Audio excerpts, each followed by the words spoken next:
Hello everyone, Radhe Radhe. तो आज हम हमारा chapter strategic performance measures in private sector का रिवीजन करने जा रहे हैं। देखो, ये चैप्टर जो है ना, प्रैक्टिकल एंड थ्योरेटिकल बोथ रहने वाला है। इसमें जो प्रैक्टिकल पार्ट है ना, उससे आप ऑलरेडी फेवरेबल हो, आपने उसको इंटरव्यू में पढ़ा हुआ है और एएफएम में फाइनल में भी कई बार आपने देखा हुआ है। तो ये आज चैप्टर आपके लिए कंपैरेटिवली ईजी रहने वाला है। तो इस चैप्टर में हम क्या क्या टॉपिक्स कवर करने वाले हैं, क्विकली मैं आपको पहले वो बता देती हूँ। तो देखो, सबसे पहले मैं आपको बताऊंगी कि परफॉर्मेंस मैनेजमेंट सिस्टम आपको प्राइवेट सेक्टर में करना है तो उसकी क्या क्या स्टेजेस होंगी। तो हम उसमें स्टेजेस देखेंगे। फिर हम परफॉर्मेंस जब मेजर कर रहे हैं, परफॉर्मेंस मैनेजमेंट सिस्टम में हम परफॉर्मेंस मेजर करेंगे तो उसमें हम कौन कौन से मेजर्स देखने हैं, फाइनेंशियल मेजर्स भी हम देखेंगे और नॉन फाइनेंशियल मेजर्स भी देखेंगे। तो इस चैप्टर का सबसे इंपॉर्टेंट टॉपिक भी यही होने वाला है, फाइनेंशियल परफॉर्मेंस मेजर और नॉन फाइनेंशियल परफॉर्मेंस मेजर। उसके बाद हम क्या देखेंगे कि परफॉर्मेंस जो हम मैनेज कर रहे हैं उसके लिए मेजर्स लगा रहे हैं, तो इन सबका ऑब्जेक्टिव क्या है, जरूरी क्यों है ये सब, तो ये ऑब्जेक्टिव्स देखेंगे। फिर उसके बाद हम ये देखेंगे कि इन सब में क्वालिटी का क्या रोल आता है, क्योंकि देखो आज के ज़माने में किसी को भी अपना बिजनेस लॉन्ग टर्म में सस्टेन रखना है तो उसके लिए काफ़ी जरूरी है कि उसको क्वालिटी देनी पड़ेगी और कंसिस्टेंटली क्वालिटी देनी पड़ेगी। तो इसलिए हमें क्वालिटी का रोल भी समझना पड़ेगा इन परफॉर्मेंस मेजरमेंट सिस्टम। तो चलिए अब हम इसका फर्स्ट टॉपिक स्टार्ट करते हैं, which is stages of performance management in private sector. तो सबसे पहले हमें क्या बोला है कि सबसे पहले क्या स्टेज होती है कि स्टेज वन में आपको डिटरमाइन करना पड़ता है organisational structure and its appropriateness, कि आपको क्या देखना है कि आपके बिजनेस के लिए कौन सा ऑर्गेनाइजेशनल स्ट्रक्चर बेस्ट होगा और कौन सा अप्रोप्रिएट हो रहा है। जैसे देखो, ऑर्गेनाइजेशनल स्ट्रक्चर इंपॉर्टेंट क्यों होता है, क्योंकि ऑर्गेनाइजेशनल स्ट्रक्चर में क्या होता है कि जैसे कोई कंपनी है जहाँ पे मल्टीपल एम्प्लॉइज काम कर रहे हैं, ठीक है, क्योंकि कोई कंपनी है वहाँ पे क्या बहुत सारे इंप्लॉइज हैं, मल्टीपल इंप्लॉइज है मल्टीपल लेवल पर। तो आपको आपकी क्या रिस्पॉन्सिबिलिटी बन जाती है कि हर किसी को आप बताओ कि आपका इस कंपनी में ये काम है, ये आपका इंडिविजुअल रोल रहेगा और आपकी ये अथॉरिटी रहेगी, मतलब आप ये डिसीजन ले सकते हो, ये वाले डिसीजन आप नहीं ले सकते। जैसे देखो कि बड़ी बड़ी फर्म्स होती हैं तो वहाँ पे क्या होता है, कुछ पार्टनर होते हैं, फिर सीनियर मैनेजर हो गए, फिर मैनेजर हो गए, तो सबको पता होता है कि उनकी डिसीजन मेकिंग अथॉरिटी कितनी है और उनका वर्क क्या है, सबको ये सब पता होता है। और वो इसीलिए होता है क्योंकि एक ऑर्गेनाइजेशनल स्ट्रक्चर आपने बना रखा है। तो ऑर्गेनाइजेशनल स्ट्रक्चर आपने देखे हो तो हमने पहले भी पढ़े हुए हैं, कई तरीके के स्ट्रक्चर होते हैं, हिरार्किकल हो गया, मैट्रिक्स हो गया, डिविजनल हो गया, फंक्शनल हो गया, लाइन हो गया, और भी कई सारे हमने देखे हुए हैं। तो हमें सबसे पहले क्या देखना होता है, अपनी ऑर्गेनाइजेशन का स्ट्रक्चर, उसमें इंडिविजुअल का क्या रोल रहेगा और उसकी डिसीजन मेकिंग अथॉरिटी कितनी रहेगी एंड उसकी रिस्पॉन्सिबिलिटी अपने काम को लेकर कितनी रहेगी, ये सब पहले बताते हैं। अब जैसे देखो कोई कंपनी है, जैसे सपोज यूनिलेवर ही मान लो आप, ठीक है, एक कंपनी है यूनिलेवर, उस वो 3 डिवीजन में काम करती है, उस वो 3 तरीके के डिविजन्स में मर्ज है। कैसे, वो ब्यूटी एंड पर्सनल केयर के प्रोडक्ट्स भी बनाती है, वो फूड्स एंड रिफ्रेशमेंट के प्रोडक्ट्स भी बनाती है एंड वो होम केयर के प्रोडक्ट्स भी बनाती है। तो एक ऐसी कंपनी जिसका बिजनेस काफ़ी डाइवर्सिफाई है, जैसे रिलायंस है, यूनिलेवर है, और भी बहुत सारी कंपनी है जिनके डाइवर्सिफाइंग बिजनेस है, तो वहाँ पे क्या जरूरी होता है, वहाँ पे डाइवर्सिफाइड ऑर्गेनाइजेशन स्ट्रक्चर होना चाहिए। इसका क्या मतलब कि वहाँ पे डिसीजन मेकिंग अथॉरिटी जो है ना, वो ऐसा नहीं सिर्फ यूनिलेवर पे रहेगी, यूनिलेवर तो टॉप डिसीजन वाला है ही, पर डिवीजन वाइज भी क्या होता है, डिसीजन अथॉरिटी डिवाइड हो जाती है। मतलब क्या कि suppose beauty and personal care में कोई डिसीजन लेना है कि कितनी कॉस्ट आएगी, रेवेन्यू कितना करना है, और भी मल्टीपल तरह के डिसीजन लेने हैं, इन्वेस्टमेंट वगैरह करना है, तो ब्यूटी एंड पर्सनल केयर में आप क्या करो, एक डिविजनल हेड बना दो, तो डिविजनल जो है डिवीजन वाइज अथॉरिटी हो गई, डिसीजन अथॉरिटी। ऐसी फूड्स एंड रिफ्रेशमेंट के लिए आपने अलग बना दिया कि ये बंदा रिस्पॉन्सिबल है, ये इसका डिसीजन लेगा। होम केयर के लिए आपने एक अलग बंदा साइन कर दिया। तो आपने क्या करा, अपनी डिसीजन अथॉरिटी जो होती है ना उसको डाइवर्सिफाई कर दिया। ऑल दो टॉप अथॉरिटी डिसीजन मेकिंग की किस पे, यूनिलेवर पे है, मतलब जो बड़े बड़े डिसीजन है ना, अगर ग्लोबल लेवल पे लेने हैं तो यूनिलेवर ही लेगा, लेकिन डिवीजन वाइज आपने क्या करा, अपनी अथॉरिटी डिवाइड कर दी। तो ऐसी कंपनी जो ग्रोइंग कंपनीज होती है ना, जिनके बिजनेस काफी डाइवर्सिफाई होते हैं, वहाँ divisional organisation structure best fit रहता है। जैसे देखो हमने क्वेश्चन किया था, जैसे आईटीबी होटल्स था जो एफएमसीजी डिवीजन में भी था, एग्रो डिवीजन में भी था और आईटीबी होटल्स में भी था, तो मल्टीपल बिजनेसेस थे उसके, मल्टीपल डिवीजन में वो बेस्ड था। तो ऐसे केस में क्या होता है, बेस्ट फिट रहता है कौन सा, डाइवर्सिफाइड ऑर्गेनाइजेशन स्ट्रक्चर। तो यही मैंने सब लिखा हुआ है कि आउटलाइन करता है रोल ऑफ इंडिविजुअल, उनकी अथॉरिटी एंड उनकी रिस्पॉन्सिबिलिटी। और डिविजनल ऑर्गेनाइजेशन स्ट्रक्चर कहाँ बेस्ट फिट रहता है, बेस्ट फिट रहता है ग्रोइंग कंपनी का जिनका बिजनेस क्या डाइवर्सिफाई है। तो पहला था इंपॉर्टेंट हमारे कि डिटरमाइन हम करेंगे ऑर्गेनाइजेशन स्ट्रक्चर एंड वो कितना अप्रोप्रिएट है। अब सेकंड हम क्या देखते हैं, आइडेंटिफाई करते हैं रिस्पॉन्सिबिलिटी सेंटर। अब देखो रिस्पॉन्सिबिलिटी सेंटर क्या होता है, इसको समझो। देखो जैसे मैंने ये एग्जांपल दिया, अब मैं इसमें ही आपको कंटिन्यू करके समझाती हूँ कि यूनिलेवर की क्या थे, 3 डिवीजन से। अब आपने क्या करा, जैसे suppose beauty and personal care है, उसमें आपने क्या करा, आपने कुछ रिस्पॉन्सिबिलिटी सेंटर बना दिए, मतलब डिवीजन वाइज। हो सकता है आपने फूड्स एंड रिफ्रेशमेंट भी बनाया और हो सकता है होम केयर में भी आपने बनाया हो सेम रिस्पॉन्सिबिलिटी सेंटर। अब रिस्पॉन्सिबिलिटी सेंटर क्या होता है, इसका मतलब होता है कि आप एक स्पेसिफिक यूनिट जो है ना ऑर्गेनाइजेशन की, वो एलोकेट कर देते हो स्पेसिफिक बंदे को, सो दैट उसके लिए आंसरेबल भी वही होगा, रिस्पॉन्सिबल भी वही होगा, और कोई दिक्कत हो जाती है तो हम उसी को पूछेंगे। जैसे देखो आपने कौन कौन से सेंटर्स बनाए, आपने बनाया रेवेन्यू सेंटर, आपने बनाया कॉस्ट सेंटर, रेवेन्यू से कॉस्ट जाता है तो आपका बन जाता है क्या प्रॉफिट सेंटर, और एक आपने बना दिया क्या इन्वेस्टमेंट सेंटर। आपने 4 तरीके के सेंटर्स बना दिए।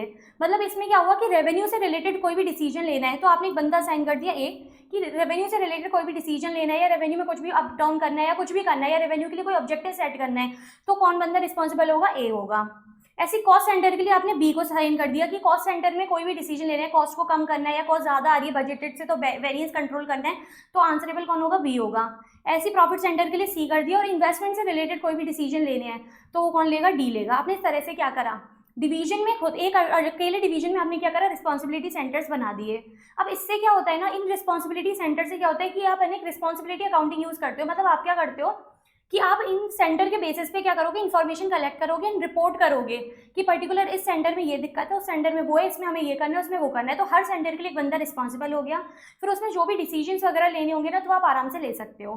तो देखो यही मैंने बताया कि रिस्पॉन्सिबिलिटी अकाउंटिंग का एक बेसिस है मैनेजमेंट और टाइप ऑफ मैनेजमेंट अकाउंटिंग, मतलब डिसीजन मेकिंग का बेसिस है, जो कि क्या करता है, कलेक्ट करता है, रिपोर्ट करता है accounting information in terms of responsibility centres. ठीक है, आप क्या करोगे, अगर जैसे मान के चलो ब्यूटी एंड डिवीजन का हेड है सपोज एस, तो एस को अगर इन्फॉर्मेशन चाहिए पूरे डिवीजन की तो वो क्या करेगा, इन रिस्पेक्टिव डिवीजन से जो है इन रिस्पेक्टिव जो सेंटर्स है ना रिस्पॉन्सिबिलिटी सेंटर, इनसे इन्फॉर्मेशन कलेक्ट कर देगा। ठीक है, अब रिस्पॉन्सिबिलिटी सेंटर क्या होता है कि स्पेसिफिक यूनिट ऑर्गेनाइजेशन की असाइन हो जाती है मैनेजर को, जो कि रिस्पॉन्सिबल होता है उसके ऑपरेशंस एंड रिसोर्सेज के लिए। और कौन कौन से रिस्पॉन्सिबिलिटी सेंटर होते हैं, वही चार जो मैंने बताए। कॉस्ट सेंटर वो रिस्पॉन्सिबल किसके लिए हो, cost minimisation, controlling cost variance. Revenue वाला रेवेन्यू जनरेशन के लिए। प्रॉफिट वाला प्रॉफिट और कॉस्ट और रेवेन्यू को मैनेज करने के लिए, क्योंकि रेवेन्यू से कॉस्ट जाता है तभी प्रॉफिट बनता है, और इसमें परफॉर्मेंस मेजर किस पे होती है, प्रॉफिट पे। एंड लास्ट इन्वेस्टमेंट सेंटर, इसमें रेवेन्यू कॉस्ट के अलावा वो इन्वेस्टमेंट डिसीजन के लिए क्या होता है, रिस्पॉन्सिबल होता है। इसमें हम जो परफॉर्मेंस है वो मेजर करते हैं फाइनेंशियल मेजर्स पे, जैसे ROI, RI, EVA। ये सब अभी हम आगे अपकमिंग डिटेल में पढ़ेंगे, तो बिल्कुल परेशान नहीं होना है। ठीक है, आपने क्या करा कि रिस्पॉन्सिबिलिटी सेंटर्स बना दिए। ठीक है, अब आपको क्या करना है, परफॉर्मेंस इवेल्युएट करनी है। तो आप इनके लिए क्या करोगे, आप सबसे पहले इन सबके लिए क्या करोगे, ऑर्गेनाइजेशनल ऑब्जेक्टिव सेट करोगे। जैसे मान के चलो आपने ए है ना जो रेवेन्यू सेंटर हेल्प कर रहा है, मतलब रेवेन्यू सेंटर को मैनेज कर रहा है, तो आपने इसके लिए ऑर्गेनाइजेशनल ऑब्जेक्टिव सेट कर दिया कि लास्ट ईयर जो है रेवेन्यू 1 करोड़ था, इस बार आपको 2 करोड़ करना है। ठीक है, तो लास्ट ईयर कितना था, 1 करोड़, और करंट ईयर में आपको करना है 2 करोड़। तो ए वाले के लिए ऑब्जेक्टिव क्या हो गया, ए वाले के लिए ऑब्जेक्टिव हो गया कि उसको 2 करोड़ तक रेवेन्यू पहुंचाना है।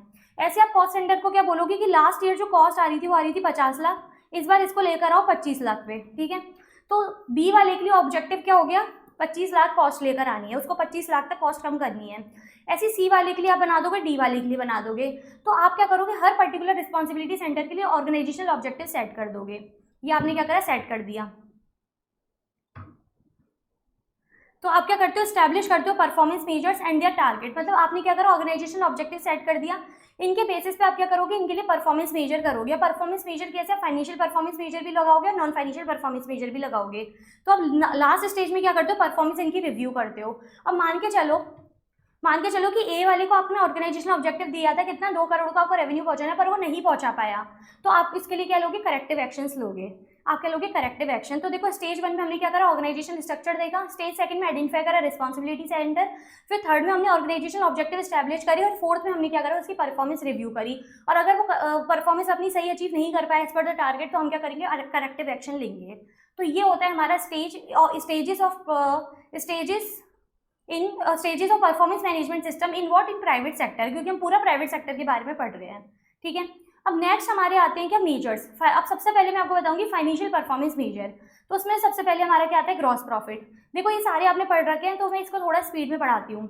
तो ग्रॉस प्रॉफिट क्या होता है, ये आपको कैसे हेल्प करता है, जब आपको प्रोडक्ट वाइज प्रॉफिटेबिलिटी निकालनी हो तो आपको कौन हेल्प करेगा, ग्रॉस प्रॉफिट। तो हाईलाइट करता है प्रोडक्ट प्रॉफिटेबिलिटी। और ये यूजफुल किस लिए होता है, शॉर्ट टर्म डिसीजन मेकिंग लेने में हेल्पफुल होता है, कि मतलब आपको शॉर्ट टर्म डिसीजंस लेने हैं शॉर्ट टाइम पीरियड के लिए, तो आप ग्रॉस प्रॉफिट के बेसिस पे ले सकते हो। अब ग्रॉस प्रॉफिट को कैलकुलेट कैसे करोगे, तो ग्रॉस प्रॉफिट हम कैसे कैलकुलेट करते हैं, तो आपके रेवेन्यू में से अगर आप COGS लेस कर दो तो आपका क्या आ जाता है, ग्रॉस प्रॉफिट निकल के आ जाता है। आपको खूब पता है कि रेवेन्यू में से अगर मैंने COGS लेस कर दिया तो ग्रॉस प्रॉफिट आ जाएगा। अब COGS क्या होता है कि ओपनिंग स्टॉक प्लस परचेज, मतलब plus direct expense minus closing stock, तो आपका COGS आ जाता है। अब इनकेस क्वेश्चन आपने से आपको पूछ ले कि ग्रॉस प्रॉफिट मार्जिन बताओ या ग्रॉस प्रॉफिट रेशियो बताओ, तो वो आप कैसे निकाल सकते हो, ये आपका जो GPS को लेना डिवाइडेड बाई सेल्स इंटू 100, तो आपका ग्रॉस मार्जिन या ग्रॉस प्रॉफिट रेशियो आ जाएगा। तो इतना सा परफॉर्मेंस फाइनेंशियल परफॉर्मेंस मेजर में पहला कौन सा था, ग्रॉस प्रॉफिट। अब नेक्स्ट आता है रिटर्न ऑन कैपिटल एम्प्लॉयड। अब इसको समझना। देखो ROCE क्या होता है, इसमें क्या मतलब होता है कि आपकी जो कैपिटल एम्प्लॉयड है, आपके जो जिन्होंने कैपिटल एम्प्लॉयड लगाई बिजनेस में, जिन्होंने कैपिटल एम्प्लॉयड लगाई उस पर उनको कितना रिटर्न मिल रहा है, मतलब जिन्होंने कैपिटल एम्प्लॉयड आपके बिजनेस में लगाई उनको कितना रिटर्न मिल रहा है। अब देखो बिजनेस में कैपिटल एम्प्लॉयड कौन कौन करेगा, एक तो शेयर होल्डर्स लगाएंगे, ठीक है, एक तो शेयर होल्डर्स अपनी कैपिटल लगाते हैं, शेयर होल्डर्स अपना रुपया लगाते हैं जिसको शेयर कैपिटल हम बोलते हैं। और क्या है, अगर आपका रुपया कम पड़ गया तो फिर आप किससे लेते हो, आप बाहर से लोन लेते हो। तो इसमें दो लोग हो जाते हैं बेसिकली, एक तो शेयर होल्डर्स और एक हो जाते हैं आपके डेप्ट वाले, ठीक है। डेप्ट कौन सा, लॉन्ग टर्म डेप्ट, शॉर्ट टर्म डेप्ट की बात नहीं होगी क्योंकि वो तो करंट लायबिलिटी हो जाते हैं, हम बात किसी कर रहे हैं लॉन्ग टर्म डेप्ट की। तो आपके बिजनेस में कौन कौन रुपया लगाते हैं, एक तो शेयर होल्डर्स मतलब ओनर्स खुद जो अपना रुपया लगाते हैं उसको हम शेयर कैपिटल बोलते हैं, और फिर भी कम पड़ जाते हैं तो हम बाजार से लेते हैं, लोन वगैरह हम लोगों से लेते हैं, तो वो क्या हो गया, लॉन्ग टर्म डेप्ट, ठीक है, बिजनेस के ऑपरेशंस के लिए। तो इन लोगों ने जो रुपया लगाया तो उस पर अपने रुपये पे उनको कितना रिटर्न मिलेगा, अपने रुपये पे इनकी कितनी, उनका जो रुपया है उस पर कितनी प्रोडक्टिविटी होगी और उनको कितना रिटर्न मिलेगा, वही होता है रिटर्न ऑन कैपिटल एम्प्लॉयड। तो देखो मैंने इसमें यही लिखा है, ये क्या रिलेटिव मेजर है। रिलेटिव मेजर का क्या मतलब है, देखो अब आप जो भी फाइनेंशियल मेजर्स देखोगे ना इन सब में आपको देखने को मिलेगा कोई रिलेटिव मेजर, कोई एब्सोल्यूट मेजर। तो रिलेटिव मेजर क्या होता है, जिसमें परसेंटेज डिटरमाइन होती है, जैसे रिटर्न ऑन कैपिटल एम्प्लॉयड इसमें परसेंटेज आती है। आगे हम पढ़ेंगे कुछ रेजिडुअल इनकम होता है, ईवी होता है, ये एब्सोल्यूट मेजर है, वहाँ पे अमाउंट निकल के आता है। तो जो अमाउंट है वो एब्सोल्यूट मेजर और जो परसेंटेज है वो क्या है, रिलेटिव मेजर। अब देखो मैंने यहाँ पे क्या बताया, ये सिग्निफाई करता है प्रोडक्टिविटी ऑफ कैपिटल एम्प्लॉयड। क्या प्रोडक्टिविटी ऑफ कैपिटल एम्प्लॉयड, कि आपने जो रुपया लगाया उस पर आपको कितना अर्निंग हुई, कितना प्रोडक्टिविटी आई। देखो अगर आप अपना रुपया बिजनेस में नहीं लगाते और अपने बैंक में रखते तो आपको अर्निंग होती, या फिर आप अपने घर रखते तो आपको कोई अर्निंग नहीं होती, लेकिन आपने बिजनेस में लगाया तो उससे आपको कितनी प्रोडक्टिविटी हो रही है, कितना रिटर्न आपको मिल रहा है, तो ये वो बताता है। अब ROCE आप कैसे निकालोगे, सबसे पहले आप लेते हो PBIT, ठीक है। PBIT क्या होता है, आपका ऑपरेटिंग प्रॉफिट ही होता है। अगर क्वेश्चन में PBIT ऑपरेटिंग प्रॉफिट दे रखा हो तो डायरेक्ट ले लेना, लेकिन इनकेस नहीं दे रखा हो तो आप क्या करोगे, आप GP की हेल्प लोगे। अगर आपको ग्रॉस प्रॉफिट दे रखा है तो उसमें से इनडायरेक्ट एक्सपेंस लेस कर देना, जैसे एडमिनिस्ट्रेशन कॉस्ट, तो आपका क्या आ जाएगा, PBIT ऑपरेटिंग प्रॉफिट निकल के आ जाएगा। अब इसको हम डिवाइड किससे देते हैं, एवरेज कैपिटल एम्प्लॉयड से। तो सबसे पहले कैपिटल एम्प्लॉयड क्या होती है तो कैपिटल एम्प्लॉयड मैंने भी आपको क्या बताया कि बिजनेस में रुपया कौन लगाते हैं, शेयर होल्डर्स, और एक हम लेते हैं लोन। तो शेयर होल्डर्स का जो रुपया लगाते हैं हम उसको क्या बोलते हैं, शेयर कैपिटल, ठीक है। जब भी शेयर कैपिटल हम लेंगे हमें सबसे जरूरी है ऐड करना रिजर्व एंड सरप्लस। ये क्यों जरूरी है, क्योंकि देखो बिजनेस में आपने जो आपका रिजर्व एंड सरप्लस बचा, मतलब आपने सारे प्रॉफिट में से सारे खर्चे वगैरह दे दिए, उसके बाद जो रुपया बचता है उसको आप बोलते हो रिजर्व एंड सरप्लस, जो फ्यूचर में ऑपरेशंस करने में हेल्प करता है आपको, आपका वो रुपया बचा कुचा रुपया। तो इस पर भी अल्टीमेटली हक किसका होता है, शेयर होल्डर्स का होता है। तो जब भी बिजनेस में रिजर्व एंड सरप्लस बचेगा वो भी आपको कैपिटल एम्प्लॉयड में लेना होगा। तो share capital plus reserve and surplus plus long term डेप्ट, क्योंकि इन्होंने भी रुपया लगाया है तो इनकी ये क्या हो गई, कैपिटल एम्प्लॉयड। इन सब ने क्या करा, कैपिटल अपनी एम्प्लॉय करी है बिजनेस में, ठीक है। तो ये तो हो गई कैपिटल एम्प्लॉयड। और आप कैसे निकाल सकते हो, तो देखो इसमें दो चीज़ें होती हैं, मैं ज़्यादा डिटेल में नहीं आपको नॉर्मल बता रही हूँ। देखो आपकी सपोज बैलेंस शीट है, ठीक है, तो यहाँ पे क्या आ गया, आपके करंट एसेट्स और non current assets, intangible assets आपके सारे आ गए, ये टोटल एसेट आ गए आपके बेसिकली, ठीक है। और यहाँ पे आपकी करंट लायबिलिटी आ रही है, यहाँ लॉन्ग टर्म लायबिलिटी आ गई, और यहाँ पे आपके आ गए शेयर कैपिटल और रिजर्व एंड सरप्लस, ठीक है। तो या तो आप क्या करो, इन तीनों का ऐड कर दो, ये आपकी क्या बन जाएगी, कैपिटल एम्प्लॉयड। या फिर आप क्या करो, टोटल एसेट में से करंट लायबिलिटी लेस कर दो, या फिर आप क्या करो, टोटल एसेट में से करंट लायबिलिटी लेस कर दो, तो भी आपका सिर्फ यही तो रह गया, आपने इनको इसमें से लेस कर दिया तो आपका सिर्फ यही तो रह गया। तो दोनों तरीके से आप कैपिटल एम्प्लॉयड निकाल सकते हो। तो या तो share capital plus reserve and surplus plus long term डेप्ट कर दो, या फिर आप क्या करो, टोटल एसेट में से करंट लायबिलिटी लेस कर दो, आपका कैपिटल एम्प्लॉयड आ जाएगा। लेकिन अब मान के चलो क्वेश्चन में आपको बोल रखा है ओपनिंग कैपिटल एम्प्लॉयड भी और क्लोजिंग कैपिटल एम्प्लॉयड भी दे रखा है, तो आप कौन सी कैपिटल एम्प्लॉयड लोगे। तो देखो अगर क्वेश्चन में आपको ओपनिंग कैपिटल एम्प्लॉयड भी दे रखा है और क्लोजिंग कैपिटल एम्प्लॉयड भी दे रखा है, तो आपको कौन सी कैपिटल एम्प्लॉयड लेनी चाहिए, ओपनिंग लेनी चाहिए, क्लोजिंग। तो इस केस में आपको हमेशा क्या करना पड़ेगा, एवरेज करना पड़ेगा, आपको क्या करना पड़ेगा, एवरेज करना पड़ेगा। तो इसलिए मैंने यहाँ पे लिखा है कि एवरेज कैपिटल एम्प्लॉयड। तो कैपिटल एम्प्लॉयड क्या होती है पहले मैंने वो बताया, फिर इसको हम क्या करेंगे, एवरेज करेंगे। तो एवरेज कैसे करते हैं, opening capital employed plus closing capital employed divided by 2, ये एवरेज करना आपको आना चाहिए, ठीक है। अब देखो हमें फाइनेंशियल परफॉर्मेंस मेजर्स हैं हमारे, हमें इनके यूज़ करके फाइनेंशियल परफॉर्मेंस अपनी मेजर करनी है। तो आप कैसे करोगे, अगर आपका ROCE इंडस्ट्री के ROCE से ज़्यादा है तो मतलब परफॉर्मेंस एक्सेप्टेबल, मतलब आपकी कंपनी का जो ROCE आ रहा है ना आपकी इंडस्ट्री के ROCE से ज़्यादा है तो आपकी परफॉर्मेंस बहुत अच्छी है, मतलब परफॉर्मेंस एक्सेप्टेबल है। लेकिन अगर आपका आरओसी इंडस्ट्री के आरओसी से कम आ रहा है तो आपकी परफॉर्मेंस क्या है, खराब हो रही है। तो आपको इन्वेस्टिगेट करने पड़ेंगे रीजन, कि क्या रीजन है जिसकी वजह से मेरी रिटर्न जो है कम आ रही है इंडस्ट्री के कंपैरिजन में। तो दो रीजन हो सकते हैं, तो प्रॉफिट कम होगा, ऊपर वाला न्यूमरेटर कम होगा, या फिर आपने जो असेट्स का यूज है वो ढंग से नहीं किया होगा, क्योंकि हम यहाँ पे क्या लेते हैं, टोटल असेट्स कैपिटल एम्प्लॉयड में। तो ये दो रीजन हो सकते हैं, ठीक है।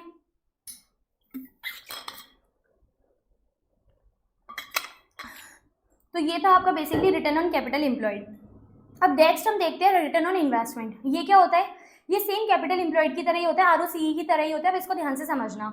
देखो आरओसीई में हमने क्या करा, कंपनी के पर्सपेक्टिव से बात करी कि कंपनी में जिन जिनने रुपया लगाया तो कंपनी की क्या रिटर्न आई।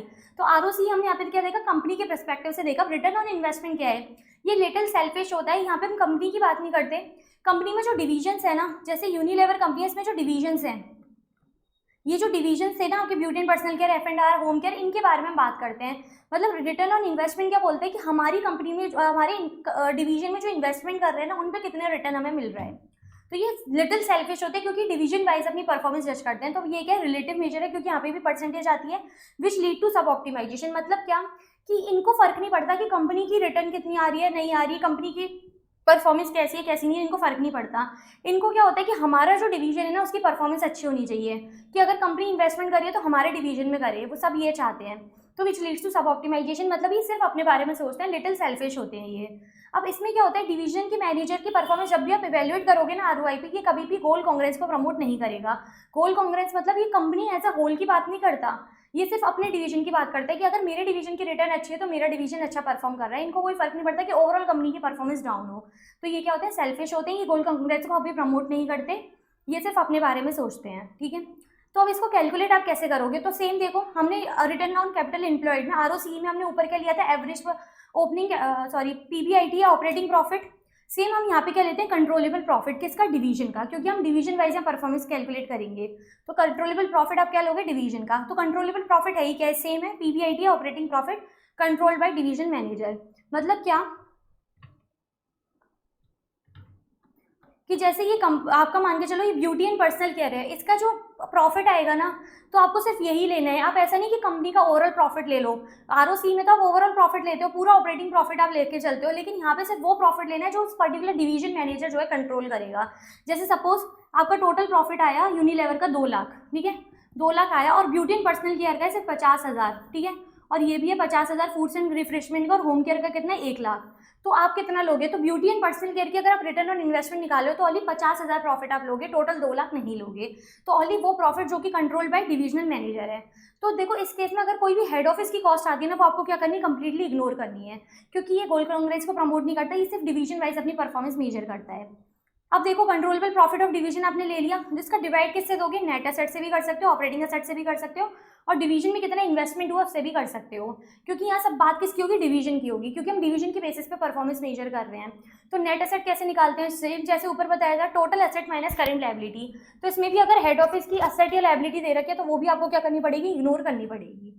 क्या करनी पड़ेगी, इग्नोर करनी पड़ेगी। तो रिटर्न ऑन इन्वेस्टमेंट बिल्कुल सेम होता है, बस इसमें हम क्या करते हैं, डिवीजन वाइज परफॉर्मेंस निकालते हैं, जो कि गोल कांग्रेस को कैसे भी प्रमोट नहीं करता। ये रिलेटिव मेजर है जो कि सब ऑप्टिमाइजेशन के बारे में बताता है। अब आरओआई निकालते कैसे हो, कंट्रोलेबल प्रॉफिट डिवीजन का ले लो, डिवाइड करो नेट एसेट, ऑपरेटिंग एसेट या इन्वेस्टमेंट ऑफ डिवीजन, जो भी इन्फॉर्मेशन दे रखी है उसको आप पिकअप कर लेना। Controllable profit PBIT, operating profit division का, जिसमें हेड ऑफिस की कॉस्ट इग्नोर करनी है, और नेट एसेट ऑफ डिवीजन मतलब टोटल एसेट में से करंट लायबिलिटी लेस कर दो, जिसमें भी इग्नोर करना है आपको हेड ऑफिस की एसेट या लायबिलिटी, क्योंकि हम कंपनी की बात नहीं कर रहे, डिवीजन की बात कर रहे हैं, ठीक है। तो इसलिए नेट एसेट भी अपने किसका लिया है, डिवीजन का लिया है, हमेशा याद रखना। देखो इसमें मैंने एक एग्जाम्पल दिया है, इसको देखो कि डिवीजन ए और डिवीजन बी है, 2 डिवीजन है।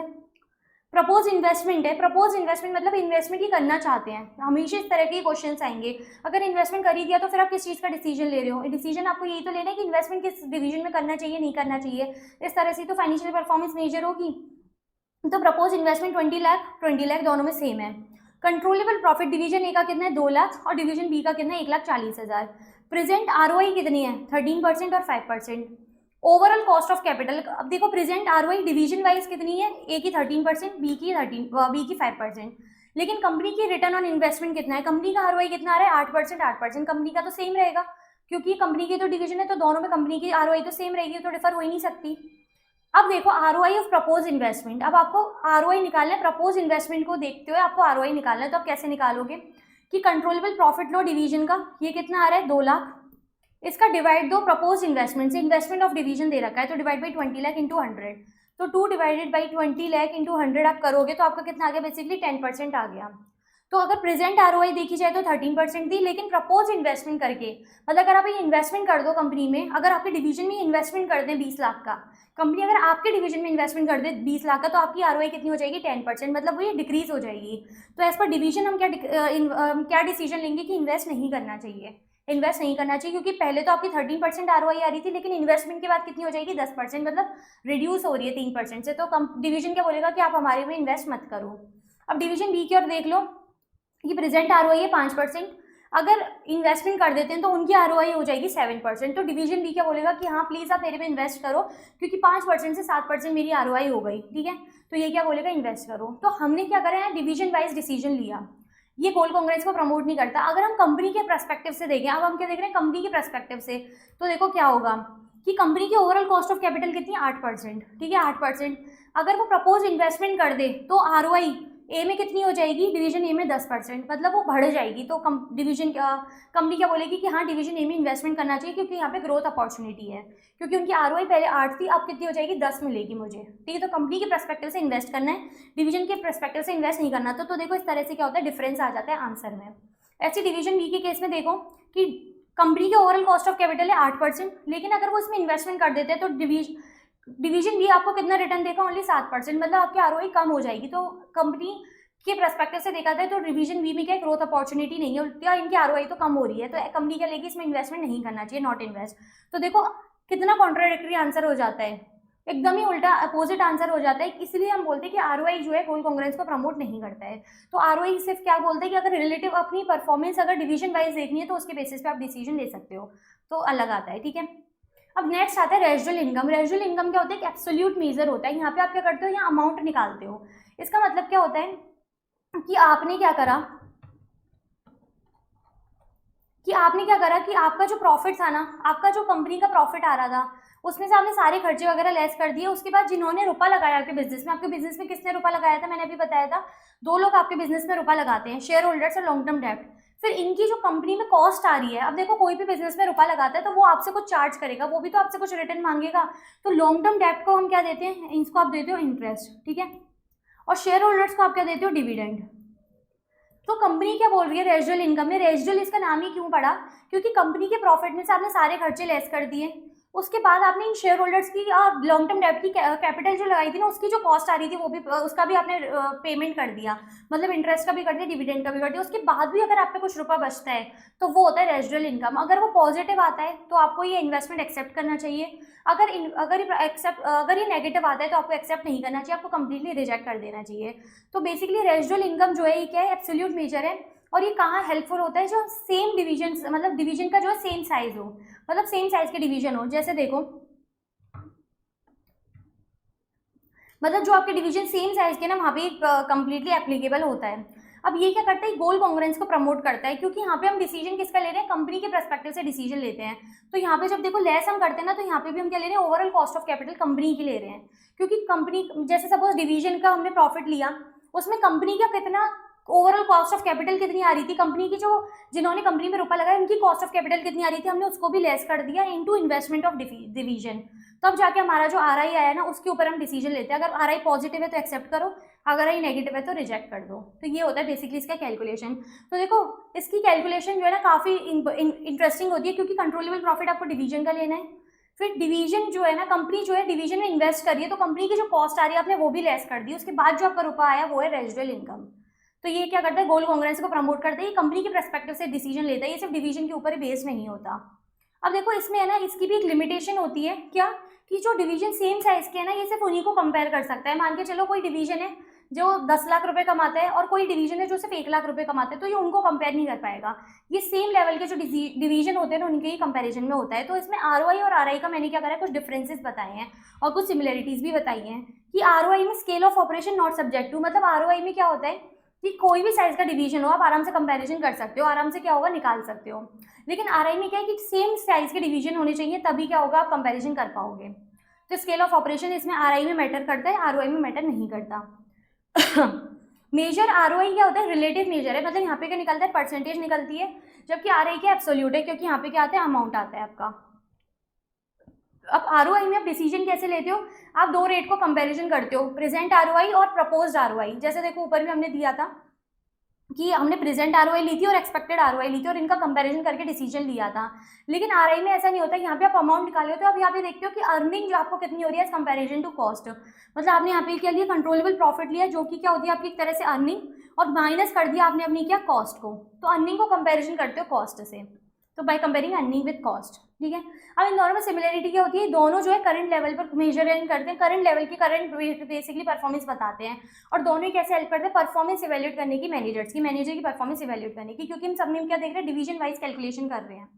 तो RI गोल कांग्रेंस कैसे प्रमोट करते हैं कि कंपनी के ओवरऑल कॉस्ट ऑफ कैपिटल जो है उसके बेसिस पे हम देखते हैं कि कंपनी की कितनी कॉस्ट है उस डिवीजन में इन्वेस्टमेंट करने की, तो इसलिए गोल कांग्रेंस को प्रमोट करता है। ये क्या बोलता है कि भली आपकी प्रेजेंट ROI एक्सपेक्टेड ROI भली कितनी है, अगर कंपनी के ओवरऑल कॉस्ट ऑफ कैपिटल से ज़्यादा आ रही है तो आप इन्वेस्टमेंट करो, आप फालतू का दिमाग मत लगाओ, ठीक है। देखो मैंने इसमें एक एग्जांपल दिया, इसको देखना कि प्रपोज इन्वेस्टमेंट वही है, same 20 lakh, controllable profit same है, ऊपर वाले एग्जाम्पल कंटिन्यू हो रहा है, ROI भी सेम है। अब आपको क्या निकालना है, ROI of the propose investment, residual income of propose investment, ये गलत लिख गया है, ROI आप निकालनी है, तो आप कैसे निकालोगे, कंट्रोलेबल प्रॉफिट लोगे डिवीजन का, वो कितना है आपके पास, 2 लाख, ठीक है, कंट्रोलेबल प्रॉफिट दे रखा है 2 लाख, इसमें से माइनस क्या करोगे, overall cost of capital of the company, वो कितनी दे रखी है, 8% इंटू इन्वेस्टमेंट ऑफ डिवीजन, तो 20 लाख इंटू 8% आपने किया, तो आपका कितना है 40,000, मतलब पॉजिटिव आ रहा है, तो आपका क्या डिसीजन होगा कि इसको एक्सेप्ट करो, ठीक है। ऐसे डिवीजन बी में देखें तो आपका क्या आ रहा है, नेगेटिव में आ रहा है, तो आप क्या करोगे, रिजेक्ट करोगे, इन्वेस्ट नहीं करोगे, इस तरह से आपको लेना होता है। देखो अब इसमें डिवीजन वाइज देख लो और कंपनी वाइज ले लो, तो आपका सेम आंसर आएगा, लेकिन जब आपने ROI देखा था तो आपका डिवीजन वाइज अलग आंसर था और कंपनी वाइज अलग था, तो इसलिए हम ये बोलते हैं ROI में कि गोल कांग्रेस को प्रमोट नहीं करता, जबकि RI जो है गोल कांग्रेस को प्रमोट करता है, इसमें ये बेसिकली डिफरेंस था। अब नेक्स्ट आपका आता है EVA, जो कि बहुत इंपॉर्टेंट है। EVA क्या, इकोनॉमिक वैल्यू एडेड। अब इसको समझना थोड़ा सा, देखो इकोनॉमिक वैल्यू एडेड जो है ना EVA, इसमें दो चीज़ें हैं, एक तो इकोनॉमिक वैल्यू और एक एडेड, ठीक है, ये दो वर्ड्स इसमें मिक्स्ड हैं। तो इकोनॉमिक वैल्यू का क्या मतलब होता है, इकोनॉमिक वैल्यू मतलब इकोनॉमिक प्रॉफिट, मतलब accounting profit basically, economic profit. Economic profit का क्या मतलब होगा कि जो आप डे टू डे ऑपरेशंस वगैरह कर रहे हो ना, जिसमें आप सारी मतलब ओवरऑल प्रॉफिट में से सारी चीजें जब लेस कर देते हो, जो प्रॉफिट बचता है वो होता है आपका इकोनॉमिक प्रॉफिट। अब उस प्रॉफिट में अगर कोई एडिशन हो रहा है, आपके प्रॉफिट अगर धीरे धीरे इंक्रीज हो रहा है, तो उस प्रॉफिट में कोई एडिशन हुआ होगा, तो उसका नाम बढ़ जाता है क्या, इकोनॉमिक वैल्यू एडेड। तो क्या बन जाता है, ये EVA बन जाता है, जिसको बेसिकली आप क्या बोलते हो, EVA बोलते हो। तो इसमें दो चीजें होती है, इकोनॉमिक वैल्यू का मतलब क्या हो गया, इकोनॉमिक प्रॉफिट, और एडेड मतलब आपके प्रॉफिट में कोई एडिशन हो रहा है, तो उसको आप बोलते हो इकोनॉमिक वैल्यू एडेड, ठीक है। तो ये आप देखो, इसमें मैंने लिखा भी कि measures economic profit. Economic profit का क्या मतलब हो गया कि ये शेयर होल्डर्स की वेल्थ देखता है कि beyond the cost of capital, की कंपनी के सारे खर्चे लेस करने के बाद कंपनी की जो ओवरऑल कैपिटल एम्प्लॉयड जो आ रही थी, उस पर जो कॉस्ट आ रही थी आपने वो भी लेस कर दी, उसके बाद भी अगर आप पे रुपया बच रहा है तो वो क्या, इकोनॉमिक प्रॉफिट। ये सेम होता है रेजिडुअल इनकम की तरह, पर रेजिडुअल इनकम में तो क्या है, आप ओवरऑल कॉस्ट ऑफ मतलब डिवीजन वाइज आप देख रहे हो, बेसिकली यहाँ आप क्या ले रहे हो, सब कुछ डिवीजन का ले रहे हो, कंट्रोलेबल प्रॉफिट डिवीजन का, और इन्वेस्टमेंट भी कहाँ, डिवीजन में कर रहे हो। अब ये क्या है, कंपनी के पर्सपेक्टिव से आपको बोलेगा, कंपनी की पर्सपेक्टिव से आपको देखना है। और देखो ये EVA जो है ना, इसमें हमें जो भी हम चीज़ें लेंगे ये सारी प्री डिफाइंड है, मतलब ये सेट फॉर्मेट है, ये रजिस्टर्ड है, ये फॉर्मूला जिन्होंने भी बनाया था, तो इसमें आप कुछ भी चेंजेस नहीं कर सकते। आपके माइंड में बहुत सारी चीज़ें आएंगी कि ये क्यों नहीं लिया, वो क्यों नहीं लिया, अपना माइंड इसमें फालतू नहीं चलाना, जैसा बोल रखा है वैसे ही आपको लेना पड़ेगा। तो बेसिकली ये क्या करते हैं, इकोनॉमिक प्रॉफिट मेजर करते हैं, जो कि असेस करेगा शेयर होल्डर की wealth creation beyond the cost of capital. इसको और मैं समझाती हूँ डिटेल में, आगे हम देखते हैं। अगर EVA पॉजिटिव रहेगा तो परफॉर्मेंस एक्सेप्टेबल है, अदरवाइज नहीं है, ठीक है। इसका मतलब क्या कि देखो आपने क्या करा, प्रॉफिट लिया, उसमें से सारे खर्चे लेस कर दिए, इसके बाद जो प्रॉफिट बचा उसमें से आपने इंटरेस्ट का, लॉन्ग टर्म डेब्ट वालों को इंटरेस्ट का पेमेंट भी कर दिया, शेयर होल्डर्स को डिविडेंड वगैरह भी दे दिया, प्रेफरेंस शेयर होल्डर्स को जो बचा, ठीक है। उसके बाद भी अगर आपके पास प्रॉफिट बचता है तो ये क्या, आपका वैल्यू एडिशन है। तो अगर ये पॉजिटिव आता है तो आपको परफॉर्मेंस क्या करनी है, एक्सेप्टेबल करनी है, अदरवाइज नहीं करनी। तो देखो कंपनी जो है ना अपना EVA कैसे इंप्रूव कर सकती है, 3 तरीके से कर सकती है। GPL, GPL मतलब ग्रेटर एफिशिएंसी, एफिशिएंसी इंक्रीज करके, मतलब अपने ऑपरेटिंग प्रॉफिट को इंप्रूव करके without investing more capital. Profitable growth, इसमें और एडिशनल कैपिटल वगैरह लगाए उन प्रोजेक्ट्स में जहाँ आपको ROI ज़्यादा मिलेगा। और लिक्विडेट अनप्रोडक्टिव कैपिटल, मतलब डिसकंटिन्यू करे उन प्रोजेक्ट्स में जो ROI जो है आपको कम मिलेगी, कहाँ पे, कॉस्ट ऑफ कैपिटल से। तो आप बेसिकली जीपीएल करके अपना क्या कर सकते हो, ईवीए को इम्प्रूव कर सकते हो। अब ईवीए जो है कैलकुलेट कैसे होता है, तो देखो ईवीए आप कैसे कैलकुलेट करते हो कि आप यहाँ लोगे NOPAT minus opening capital employed into WACC, ठीक है। नोपेट का क्या मतलब होता है, net operating profit after tax. देखो इसके लिए हमने क्या डिटेल कैलकुलेशन समझी थी, एक बार मैं आपको क्विकली रिवाइज करवाती हूँ कि नोपेट ड्राइव कैसे हुआ और इसमें से ओपनिंग कैपिटल एम्प्लॉयड क्यों लेस करें और WACC क्यों करें, सबका मैं थोड़ा थोड़ा लॉजिक आपको समझाती हूँ। तो देखो सबसे पहले आप क्या लेते हो, आपके बिजनेस में सबसे पहले क्या आता है, रेवेन्यू आता है, ठीक है। आप अपने बिजनेस ऑपरेशन कर रहे हो, आपने रेवेन्यू कमाया, ठीक है। इसमें से अगर आप COGS लेस कर देते हो तो अभी जस्ट हमने रिवाइज किया था, हमारे क्या आ जाता है, GP आ जाता है, ठीक है। GP में से जब आप इनडायरेक्ट एक्सपेंस लेस करोगे, जीपी में से आपने लेस क्या करा, इनडायरेक्ट एक्सपेंस। इनडायरेक्ट एक्सपेंस कौन से, other than interest, other than interest वाले, तो आपका क्या आ जाएगा, PBIT या आपका ऑपरेटिंग प्रॉफिट। PBIT बोल दो या ऑपरेटिंग प्रॉफिट बोल दो, एक ही बात है, ठीक है। देखो दोबारा से समझ लो, आपका क्या है, बिजनेस में आप काम कर रहे हो, आपने सबसे पहले रेवेन्यू कमाया, उसमें से अपनी cost of goods sold less करी कि जितनी भी आपकी कॉस्ट आई ना उन प्रोडक्ट्स वगैरह को या सर्विस वगैरह को बेच के आपने जो रेवेन्यू कमाया, जितनी भी कॉस्ट आई आपने सब लेस कर दी, तो आपका ग्रॉस प्रॉफिट आया। ये अभी तक आपने समझा। उसमें से आपने इनडायरेक्ट एक्सपेंस इंटरेस्ट के अलावा वाले लेस कर दिए, तो आपका क्या है, PBIT ऑपरेटिंग प्रॉफिट आ गया। अभी तक आपको ये पढ़ा हुआ है। अब देखो, अब आपका ये जो प्रॉफिट आया ना, इस पे किस किस का हक है, इस पे 3 लोगों का हक है अभी तक। इस ऑपरेटिंग प्रॉफिट पे 3 लोगों का हक है। सबसे पहले कौन से, शेयर होल्डर्स, क्योंकि उन्होंने बिजनेस में रुपया लगाया था तब जाके आप रेवेन्यू वगैरह कमा पाए, तो शेयर होल्डर्स का हक है। फिर और बिजनेस में किसने रुपया लगाया था, लॉन्ग टर्म डेप्ट वालों ने रुपया लगाया था, तो इनका भी हक है। इसके अलावा एक गवर्नमेंट है जो कुछ नहीं करती पर उसका भी इस पे हक हो जाता है, क्योंकि वो हमसे भर भर के टैक्स लेती है, फिर भी रोड खराब मिलते हैं, पर इन सबको छोड़ो, तो इस पे गवर्नमेंट का भी हक है। तो बेसिकली इस ऑपरेटिंग प्रॉफिट पे 3 लोगों का हक है, तो एक एक करके उनके हक का पेमेंट करते जाते हैं। तो सबसे पहले आप क्या लो,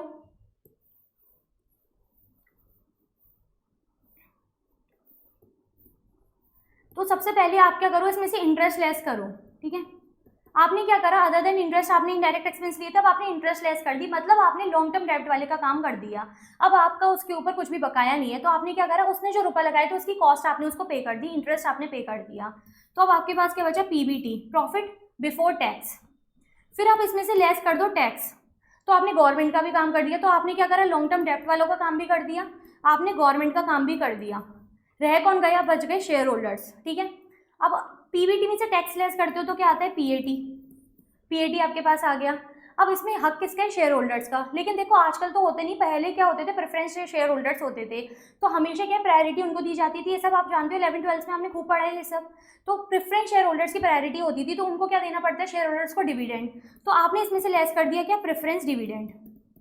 तो आपके पास अब जो प्रॉफिट बचेगा, ये इसको आप क्या बोलते हो, earning available to equity shareholder, ठीक है।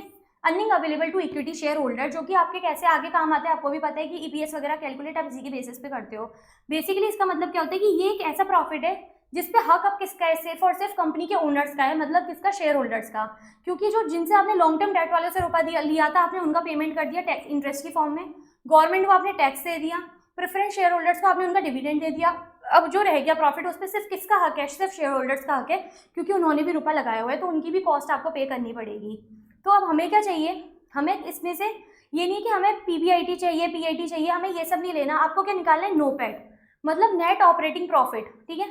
नेट ऑपरेटिंग प्रॉफिट मतलब ये, लेकिन आफ्टर टैक्स वाला, आफ्टर टैक्स वाला हम लेंगे, क्योंकि हम क्या कर रहे हैं, ये जो शेयर, ये इंटरेस्ट वाले हैं ना, लॉन्ग टर्म डेब्ट और शेयर होल्डर्स वाले की जो कैपिटल है, इसको हम बाद में लेस कर रहे हैं। इसको हम क्या करें, बाद में लेस करें। WACC के overall cost of capital of the company, और कंपनी में कैपिटल किसने लगाई हुई है, शेयर होल्डर्स और लॉन्ग टर्म डेब्ट वालों ने। तो इसलिए हम क्या करेंगे, टैक्स का एडजस्टमेंट पहले ही कर देंगे। तो अब देखो आपका क्या आ गया, PAT आ गया, लेकिन आपको चाहिए क्या, नोपेट। अब सपोज एक क्वेश्चन है जिसमें आपको मान के चलो PAT दिया हुआ है और आपको नोपेट पे पहुंचना है, तो आप कैसे पहुंचोगे। तो देखो PBIT आपको चाहिए और आपको PAT दिया हुआ है, तो सबसे पहले आप क्या करोगे, PAT में आपने PAT लिखा, इसमें आप क्या ऐड करोगे, आप इसमें ऐड करना टैक्स, ठीक है। तो आप कहाँ पहुंच गए, आप PBT पे पहुंच गए। फिर आप इसमें अगर इंटरेस्ट ऐड कर देते हो, अगर आप इसमें इंटरेस्ट ऐड कर देते हो तो आपका क्या आ जाएगा, PBIT आ जाएगा। पर मुझे तो PBIT नहीं चाहिए, मुझे नोपेट चाहिए। तो अब मैं इस पर कैसे पहुंच सकती हूँ कि PBIT में से या तो मैं डायरेक्ट टैक्स की परसेंटेज लेस कर दूँ, टैक्स परसेंटेज लेस कर दूँ, जैसे सपोज टैक्स 30% यूजुअली क्वेश्चन में दे रखे होते हैं तो वो लेस कर दूँ, तो मेरा क्या आ जाएगा, नोपैट आ जाएगा। या फिर मैं क्या करूँ, PBIT इंटू 1 माइनस टैक्स, ठीक है, PBIT इंटू 1 माइनस टैक्स अगर मैं कर दूँ 1 माइनस 0.30, अगर टैक्स रेट 30% है तो भी मेरा क्या आ जाएगा, नोपैट आ जाएगा। तो मैं किसी भी वे में कर सकती हूँ, तो मेरा क्या आ जाएगा, नोपैट आ जाएगा। तो देखो अगर मैं चाहती ना, मैं आपको ये नहीं समझाती तो भी चलता, पर आपके लिए अच्छा है कि अगर आप बेसिक अंडरस्टैंडिंग ले लो तो इसलिए आपको फॉर्मूले रटने नहीं पड़ेंगे, आपको कंसेप्चुअली सब समझ आ जाएगा। तो बेसिकली अब मैंने क्या करा, अपना नोपैट निकाल दिया, ठीक है। तो नोपैट मेरा कितना आ गया, PBIT इंटू 1 माइनस टैक्स, ठीक है। अब देखो इसमें से हम लेस क्या कर रहे हैं, इसमें से हम लेस कर रहे हैं क्या, opening capital employed. Opening capital employed का क्या मतलब हुआ कि आपके बिजनेस में जिन्होंने रुपया लगाया था, उन्होंने कितना रुपया लगाया था, अब उसको आप क्या कर रहे हो, लेस कर रहे हो। क्यों लेस कर रहे हो, क्योंकि उनकी कॉस्ट ऑफ कैपिटल जितनी है, क्योंकि उस कैपिटल पे, ये क्या आपकी कैपिटल है, कैपिटल एम्प्लॉयड है, उस पर जितनी भी कॉस्ट आई आप वो लेस कर रहे हो, तब जाके आपका इकोनॉमिक वैल्यू एडेड आएगा, मतलब आपके प्रॉफिट में कितना एडिशन हुआ ये आ जाएगा। तो आपने क्या करा, गवर्नमेंट का सेटलमेंट कर दिया। अब आप क्या करोगे, शेयर होल्डर्स का और आपका जो डेब्ट वाले मतलब जिनसे आपने लोन लिया था उनका सेटलमेंट करोगे। तो WACC क्या होता है, cost of capital of the company. वो निकलती कैसे है, ये सब आपको पता है। कॉस्ट ऑफ कैपिटल कैसे निकालते हो, KE इंटू WE, ठीक है। Cost of equity into weight of equity plus cost of डेब्ट इंटू वेट ऑफ डेब्ट, जिसमें कॉस्ट ऑफ डेब्ट क्या होती है, हमेशा पोस्ट टैक्स होगी, हमेशा क्या होगी, पोस्ट टैक्स। मतलब अगर आपको KD दे रखा है तो आप उसमें या तो प्री टैक्स लिखा हुआ है तो पोस्ट टैक्स में कन्वर्ट करना, अदरवाइज आपको क्या करना पड़ेगा, कैलकुलेट करना पड़ेगा। और वेट जनरली क्वेश्चंस पे यहाँ पे गिवन होते हैं, आपको कैलकुलेट नहीं करने पड़ते, और कैलकुलेट कैसे करते हैं वो भी मैं आपको समझा दूंगी, ठीक है। तो WACC ले लिया, इसको मल्टीप्लाई करना है ओपनिंग कैपिटल एम्प्लॉयड से। अब आपके माइंड में आएगा कि हम ओपनिंग कैपिटल एम्प्लॉयड क्यों ले रहे हैं, क्लोजिंग क्यों नहीं ले रहे, एवरेज क्यों नहीं ले रहे। तो देखो आपके बिजनेस में स्टार्टिंग में किसी ने रुपया लगाया होगा, ठीक है, शेयर होल्डर से लॉन्ग टर्म डेट वालों ने रुपया लगाया होगा, तब जाके आपने क्या करा, पूरे साल ऑपरेशन करा, तब जाके आप प्रॉफिट कमा पाए, तब जाके आप क्या कर पाए, कुछ प्रॉफिट कमा पाए, ये सारे प्रॉफिट ये आप तब कमा पाए। तो हमेशा आपको कौन सी लेनी पड़ेगी, ओपनिंग कैपिटल एम्प्लॉयड लेनी पड़ेगी, क्योंकि आप मान के चलो सब प्रॉफिट कमाने के बाद अगर आप रुपया लगाते हो, क्लोजिंग कैपिटल लगाते हो, तो उससे कोई आपका रेफरेंस ही नहीं आ रहा, मतलब फिर तो प्रॉफिट वाला जो लेस करे हो सही नहीं कर रहे। तो हमेशा यहाँ पे क्या लेना है, ओपनिंग कैपिटल एम्प्लॉयड लेनी है, ठीक है। तो यहाँ क्या लोगे, ओपनिंग कैपिटल एम्प्लॉयड लोगे और इसका ऐसे मल्टीप्लाई कर दोगे, आपका क्या आ जाएगा, EVA निकल के आ जाएगा, EVA निकल के आ जाएगा। तो देखो यही सब मैंने यहाँ पे बताया हुआ है कि EVA में से आप क्या करोगे, EVA आप निकाल कैसे सकते हो, नोपैट लो minus opening capital employed into WACC। WACC क्या होगा, cost of capital of the company. Cost of capital किसकी, इक्विटी वालों की, शेयर होल्डर्स की, और किसकी, लॉन्ग टर्म डेब्ट वालों की। तो यहाँ पे हमने यही लिया है, WACC में हमने क्या लिया है, कॉस्ट ऑफ इक्विटी और कॉस्ट ऑफ डेब्ट, ठीक है, ये सारा हमने लिया हुआ है। तो अब देखो अगर आपको कोई एडजस्टमेंट नहीं दे रखा क्वेश्चन में, डायरेक्ट क्वेश्चन है, तो आप नोपैट क्या लोगे, PBIT इंटू 1 माइनस टैक्स। ये कैसे कैलकुलेट किया अभी सारा समझाया। अगर एडजस्टमेंट दे रखे हैं तो एडजस्टमेंट आपको 3 तरीके के एडजस्टमेंट दे रखे होंगे, और ये फिक्स फॉर्मेट है, ये रजिस्टर्ड है, जिस भी बंदे ने करवाया ये रजिस्टर्ड है, US की कंपनी ने करवा रखा है, तो आपको इसको इसी तरीके से यूज करना है। इसके अलावा कोई और एडजस्टमेंट पे आपको ना तो ध्यान देना है और ना ही आपको फोकस करना है, ठीक है। आपके माइंड में क्वेश्चन ही नहीं आना चाहिए, क्योंकि ये फिक्स्ड है, ये रजिस्टर्ड है, इसमें कोई चेंजेस नहीं हो सकते। तो देखो operating profit before interest and tax, सबसे पहले आप क्या लोगे, PBIT ले लो, ठीक है। अब इसमें 3 तरीके के एडजस्टमेंट होते हैं। सबसे पहले आता है non cash expense. Non cash expense आपको क्वेश्चन में क्या दे रखा होगा, जनरली दे रखा होगा प्रोविजन फॉर बैड डेब्ट्स। तो आपने क्या कर रखा होगा, इसको लेस कर रखा होगा, अब आप इसको क्या करो, ऐड कर दो, क्योंकि आपको एडजस्टमेंट सही करके एडजस्टेड नोपैट निकालना है। फिर डेफर्ड रेवेन्यू एक्सपेंस, ये क्या होता है, यूजुअली आपने एक टाइम खर्चा कर दिया, एक बार में आपने सारा खर्चा निकाल दिया, लेकिन उसका बेनिफिट आपको क्या मिलेगा, आगे वाले सालों में भी मिलेगा, तो उसको आपने एक बार में लेस कर दिया होगा, अब आपको क्या करना पड़ेगा, ऐड करना पड़ेगा। फिर आप क्या, अकाउंटिंग डेप्रिसिएशन आप ऐड करोगे और इकोनॉमिक डेप्रिसिएशन लेस करोगे। इकोनॉमिक डेप्रिसिएशन क्या होता है, आपको पता होना चाहिए कि ये आर्ट्स के बेसिस पे होता है, कि आपने आर्ट्स के बेसिस पे कितना यूसेज किया उसके बेसिस पे होता है ये कैलकुलेशन, इकोनॉमिक डेप्रिसिएशन। तो अकाउंटिंग डेप्रिसिएशन आपको ऐड करना है और इकोनॉमिक डेप्रिसिएशन लेस करना है। फिर आपको क्या लेस करना है, टैक्स पेड। इसमें आप बहुत ज़्यादा गलती कर देते हो, टैक्स पेड लेस करना है, टैक्स चार्ज लेस नहीं करना, तो इसका आपको सख्त ध्यान रखना पड़ेगा। और इसके अलावा आपको लास्ट में लेस करना पड़ेगा टैक्स ऑन इंटरेस्ट, कि जो लॉन्ग टर्म डेट है जिसपे जो इंटरेस्ट आ रही है, फाइनेंस चार्जेस बेसिकली हमारे जो आ रहे हैं, उस पर कितना % टैक्स हमारा लगा है, तो वो भी आप लेस कर दोगे, तो आपका एडजस्टेड नोपैट जो है वो निकल के आ जाएगा। दोबारा समझ लो आपको क्या चाहिए, अगर एडजस्टमेंट क्वेश्चन में दे रखे तो आपको एडजस्टेड नोपैट निकालना पड़ेगा। तो आप क्या लोगे, सबसे पहले PBIT, उसमें नॉन कैश एक्सपेंस ऐड कर देना, डेफर्ड रेवेन्यू एक्सपेंस ऐड कर देना, अकाउंटिंग डेप्रिसिएशन ऐड कर देना, लेकिन इकोनॉमिक डेप्रिसिएशन लेस करना, टैक्स चार्ज नहीं टैक्स पेड लेस करना, और टैक्स ऑन इंटरेस्ट लेस कर देना, ठीक है। तो आपका एडजस्टेड नोपैट आ जाएगा। अब देखो अगर ये एडजस्टमेंट दे रखे हैं तो आपने नोपैट में कर दिए, नोपैड में कर दिया और इनमें नहीं करे तो आपका क्या ईवीए गलत आएगा। तो अगर आपको एडजस्टमेंट दे रखे हैं तो आपको नोपैड में भी करने और ओपनिंग कैपिटल एम्प्लॉयड में भी करने हैं। लेकिन आप याद रखना कि जब आप नोपैड में एडजस्टमेंट करोगे तो हमेशा उसी ईयर के करोगे जिस ईयर की आप ईवीए कैलकुलेट कर रहे हो। सपोज अगर 2021-22 की ईवीए कैलकुलेट कर रहे हो तो 2021-22 की आपको एडजस्टमेंट लेने हैं, ऐसा नहीं लास्ट ईयर के ले लो। लेकिन ओपनिंग कैपिटल एम्प्लॉयड क्या होती है? ओपनिंग कैपिटल एम्प्लॉयड का मतलब क्या होता है? लास्ट ईयर की क्लोजिंग कैपिटल। ठीक है, देखो समझो, आपके पास 2 ईयर्स हैं, 2021-22, ठीक है, 2020-21। तो ये क्या हो गया आपका करंट ईयर और ये आपका क्या हो गया लास्ट ईयर। ठीक है, ये आपका क्या हो गया लास्ट ईयर। ये तो बहुत बेसिक सी अंडरस्टैंडिंग है। ठीक है, कि 2021-22 मेरा करंट ईयर है, अगर मैं इसकी काउंटिंग कर रही हूँ तो 2020-21 मेरा हो गया लास्ट ईयर। तो लास्ट ईयर की क्लोजिंग कैपिटल एम्प्लॉयड इस साल की क्या हो जाएगी? Opening capital employed. ठीक है, बेसिक सी बात है कि लास्ट ईयर का क्लोजिंग इस साल का ओपनिंग होता है, लास्ट ईयर का क्लोजिंग स्टॉक इस साल का ओपनिंग स्टॉक होता है। तो बहुत बेसिक चीज़ आपको पता होनी चाहिए। ठीक है, तो आप देखो 2021-22 में आप क्या लेते हो? ओपनिंग कैपिटल एम्प्लॉयड आप लोगे ईवीए की कैलकुलेशन के लिए। वो हम क्यों लेते हैं वो अभी मैंने आपको एक्सप्लेन किया था।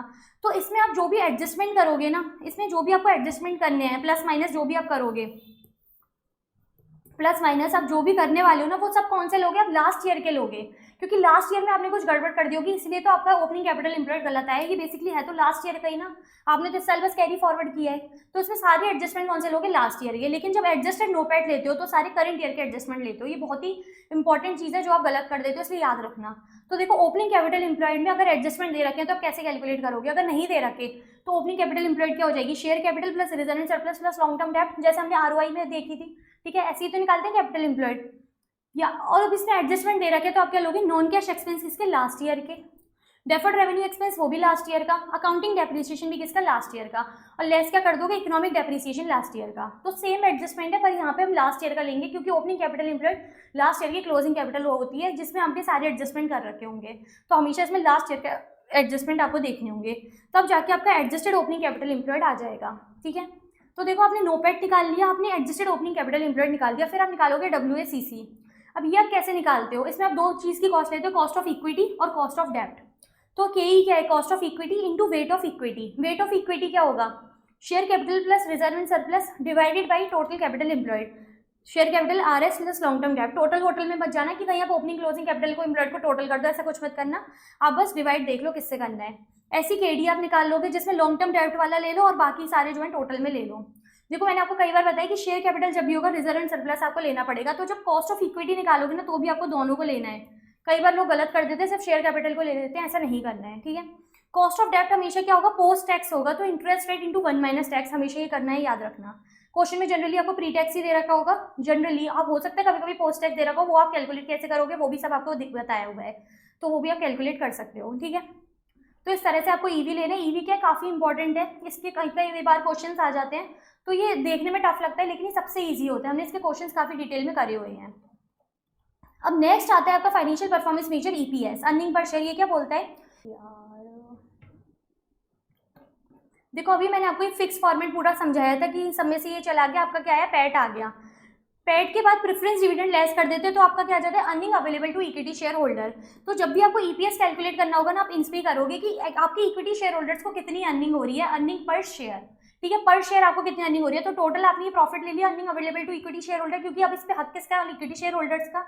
ठीक है, डिवाइडेड बाई आप क्या करोगे? Weighted average number of shares. ठीक है, आप किससे डिवाइड करते हो? Weighted average number of shares. इसका मतलब क्या होता है कि आप उन शेयर्स में क्या करोगे? टाइम वैल्यू और आपकी जो पेड अप वैल्यू उसका क्या करोगे? एडजस्टमेंट कर दोगे। ये सब आपने FM में देखा हुआ है।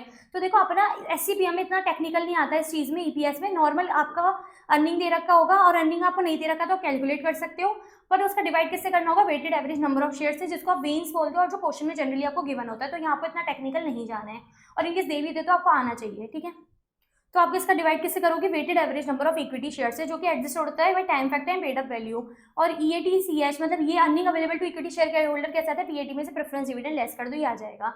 तो बेसिकली इसका मतलब क्या होगा कि profit attributable each ordinary equity share. Equity share को जो है कितना प्रॉफिट मिल रहा है, पर शेयर उनको कितना प्रॉफिट मिल रहा है, तो आप निकाल सकते हो। लास्ट आता है इसमें क्या? Net present value. Net present value क्या बोलता है कि इसमें भी आप शेयर होल्डर्स की वेल्थ ही देखोगे, लेकिन after considering time value of money. Time value of money को कंसिडर करके नेट प्रेजेंट वैल्यू देखो। ये आप कैसे कैलकुलेट करोगे? PV ले लो, कैश इनफ्लो का जितना आपको रुपया मिला उसका PV कर दो, माइनस कर दो PV ऑफ कैश आउटफ्लो, तो आपका क्या आ जाएगा? नेट प्रेजेंट वैल्यू निकल के आ जाएगा। तो ये बेसिकली हमारे थे फाइनेंशियल परफॉर्मेंस मेजर, जो कि आप सब ये सबसे फेवरेबल हो, आप सब जानते भी हो और ये काफ़ी इंपॉर्टेंट भी है। तो इनकेस इसका क्वेश्चन आ जाए तो कभी गलत नहीं होना चाहिए, क्योंकि आप इसको मल्टीपल जगह पढ़ते हो। अब नेक्स्ट हमारे आते हैं नॉन फाइनेंशियल परफॉर्मेंस मेजर। तो देखो नॉन फाइनेंशियल परफॉर्मेंस मेजर का मतलब क्या होता है, तो इसका मतलब क्या होता है कि अगर आपको अपनी फाइनेंशियल परफॉर्मेंस लॉन्ग टर्म में सस्टेन रखनी है, अगर आपको अपनी फाइनेंशियल परफॉर्मेंस जो है ना कंपनी की लॉन्ग टर्म में सस्टेन रखनी है, तो आपके लिए जरूरी है कि आप नॉन फाइनेंशियल मेजर्स को क्या करो, कंसीडर करो। जैसे देखो मैं आपको बताऊं कि ओला, उबर, जोमेटो, स्विगी, अगर लेंसकार्ट, इन सब के अगर आप कभी देखोगे ना फाइनेंशियल स्टेटमेंट, तो ये भयंकर लॉसेस में है, ठीक है, काफ़ी लॉसेस में है। और ये धीरे धीरे अपनी प्राइस इंक्रीज करके ही प्रॉफिट की तरफ अपने बढ़ा रहे हैं कदम, पर अभी क्या है कंटिन्यूसली लॉसेस में है, लेकिन स्टिल इन कंपनी को इन्वेस्टमेंट मिल जाता है और स्टिल ये कंपनी क्या कर रही है, चल रही है, ये बंद नहीं हुई है। क्यों? क्योंकि नॉन फाइनेंशियल जो है ना, नॉन फाइनेंशियली काफ़ी अच्छा परफॉर्म कर रही है। इसमें नॉन फाइनेंशियली जो है इनकी क्वालिटी वगैरह दे रही है, इनोवेशन दे रही है, ह्यूमन रिसोर्स मैनेजमेंट मतलब एम्प्लॉय को सेटिस्फैक्शन वगैरह दे रही है, तो ये नॉन फाइनेंशियली काफ़ी अच्छा कर रही है, जिसकी वजह से आज भी क्या है ये रनिंग में है। ऑल्दो इनकी फाइनेंशियल आप देखो तो ये भयंकर लॉसेज में है। तो अगर कोई भी कंपनी को अपना बिजनेस को अगर लॉन्ग टर्म में सस्टेन रखना है, अपनी फाइनेंशियल परफॉर्मेंस को लॉन्ग टर्म में सस्टेन रखना है, प्रॉफिट वगैरह लॉन्ग टर्म में कमाने हैं, तो उसके लिए बहुत ज़रूरी है कि उसको नॉन फाइनेंशियल मेजर्स पे फोकस करना पड़े। एंड आज का जो ज़माना है ना, अब तो ये कस्टमर ओरिएंटेड मार्केट बन चुका है पूरा बाजार, तो आपको बहुत ज़रूरी है कि आपके कस्टमर, एम्प्लॉइज, आपकी क्वालिटी, इनोवेशन, इन सब पे आपको भयंकर फोकस करना चाहिए। सिर्फ प्रॉफिट पर अगर आप फोकस करते रहोगे तो आप लॉन्ग टर्म में बहुत जल्दी मार्केट से आउट हो जाओगे। तो देखो इसमें आपको बेसिकली तो बहुत सारे मेजर्स हो सकते हैं, बहुत सारे इंडिकेटर्स हो सकते हैं नॉन फाइनेंशियल मेजर्स के, लेकिन आईसीआई जो है हमें सिर्फ 3 मेजर्स देता है, जिसको आप स्कोप भी बोल सकते हो, रोल भी बोल सकते हो और इंडिकेटर भी बोल सकते हो। नॉन फाइनेंशियल मेजर्स के क्या होते हैं 3? सबसे पहले आता है ह्यूमन रिसोर्स मैनेजमेंट, मतलब कि आपके जो एम्प्लॉइज़ हैं उनकी स्किल जो है आप उनको डेवलप करो। एम्प्लॉय एट्रिशन रेट आपकी कंपनी में कम होनी चाहिए, एम्प्लॉय टर्नओवर कम होना चाहिए, जिससे क्या हो आपको लगे कि एम्प्लॉय आपकी क्या सेटिस्फाइड है, मतलब आपका एम्प्लॉय सेटिस्फेक्शन रेट ज़्यादा होना चाहिए। जैसे देखो काफ़ी सारी कंपनीज हैं, वहाँ क्या है वो कंपनी में एम्प्लॉइज जॉब छोड़ना ही नहीं चाहती, क्योंकि वो इतने ज़्यादा खुश हैं, क्योंकि वो क्या करते हैं अपने एम्प्लॉइज़ की स्किल वगैरह डेवलप करवाते हैं, ठीक है, एम्प्लॉय को सेटिस्फैक्शन देते हैं, एम्प्लॉय की एट्रिशन रेट उधर कम है, एम्प्लॉय का टर्नओवर भी कम हो जाता है। तो ये नॉन फाइनेंशियल मेजर अगर आप कर लोगे, मतलब मान के चलो कि आपने ह्यूमन रिसोर्स आपने अच्छे से मैनेज कर लिया, एम्प्लॉय आपके खुश हैं, तो आपका बिजनेस क्या ग्रो करेगा, धीरे धीरे वो काफ़ी ग्रो कर जाएगा, because an healthier employ leads to an healthier organisation, ठीक है। फिर नेक्स्ट आता है quality of product and service, मतलब आप अपने प्रोडक्ट एंड सर्विस की क्वालिटी इस तरीके से बनाओ कि कॉम्पिटिटर सारे पीछे रह जाए। जैसे देखो काफ़ी सारी बिजनेस जैसे लेंसकार्ट वगैरह है, तो उन्होंने अपने जो प्रोडक्ट है ना उसमें क्वालिटी इस तरह से बना रखी है कि कॉम्पिटिटर्स उसको टच भी नहीं कर पाते, ओयो वगैरह ये सब, तो डिस्टिंक्ट फ्रॉम अदर्स, तो क्वालिटी के distinct from others so that it can be tribal product, ये अलग होना चाहिए सबसे। तो आप क्या करोगे, नॉन फाइनेंशियल मेजर पे आप फोकस करोगे तो आपकी फाइनेंशियल परफॉर्मेंस धीरे धीरे खुद ब खुद ग्रो हो जाएगी। ब्रांड इक्विटी, कि आपका जो ब्रांड है ना, मतलब आपका जो प्रोडक्ट है उसको इस तरीके से ब्रांड बनाओ कि सारे जो कॉम्पिटिटर्स है पीछे रह जाएं, आपके जो कस्टमर्स है ना वो बार बार आपके पास ही आए, मतलब कस्टमर लॉयल्टी बिल्ड हो जाए। कस्टमर लॉयल्टी मतलब क्या है कि रिपीट कस्टमर्स आपके पास आए, फर्स्ट टाइम बायर्स भी आपके काफ़ी ज़्यादा हो जाए और आपके ब्रांड की क्या हो वैल्यू हो, ठीक है। इस तरह से आप अपनी क्या करो ब्रांड बनाओ। जैसे देखो होको की आइसक्रीम में बताऊँ तो उसने क्वालिटी भी मेंटेन करी हुई है और उसने ब्रांड इक्विटी भी बनाई हुई है, ठीक है। अब देखो आपको कुछ नॉन फाइनेंशियल मेजर्स बताए हुए हैं, जिनमें सबसे पहले आता है balance score card. Balance score card क्या कहते हैं, अब इसको समझना। अब ये सारे नॉन फाइनेंशियल मेजर्स हैं, जिसमें देखो क्या होगा,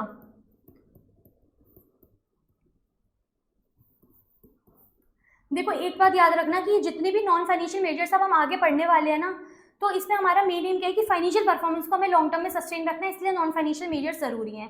तो ये जितने भी नॉन फाइनेंशियल परफॉर्मेंस मेजर है ना, इसमें हम फाइनेंशियल पर्सपेक्टिव भी देखेंगे और नॉन फाइनेंशियल पर्सपेक्टिव भी देखेंगे। जैसे देखो हमने जब एसआरएम पढ़ा था तो हमने जब डिसीजन लिए थे वो 2 तरीके से लिए थे, फाइनेंशियल पर्सपेक्टिव से भी डिसीजन हम देखते थे और नॉन फाइनेंशियल पर्सपेक्टिव से।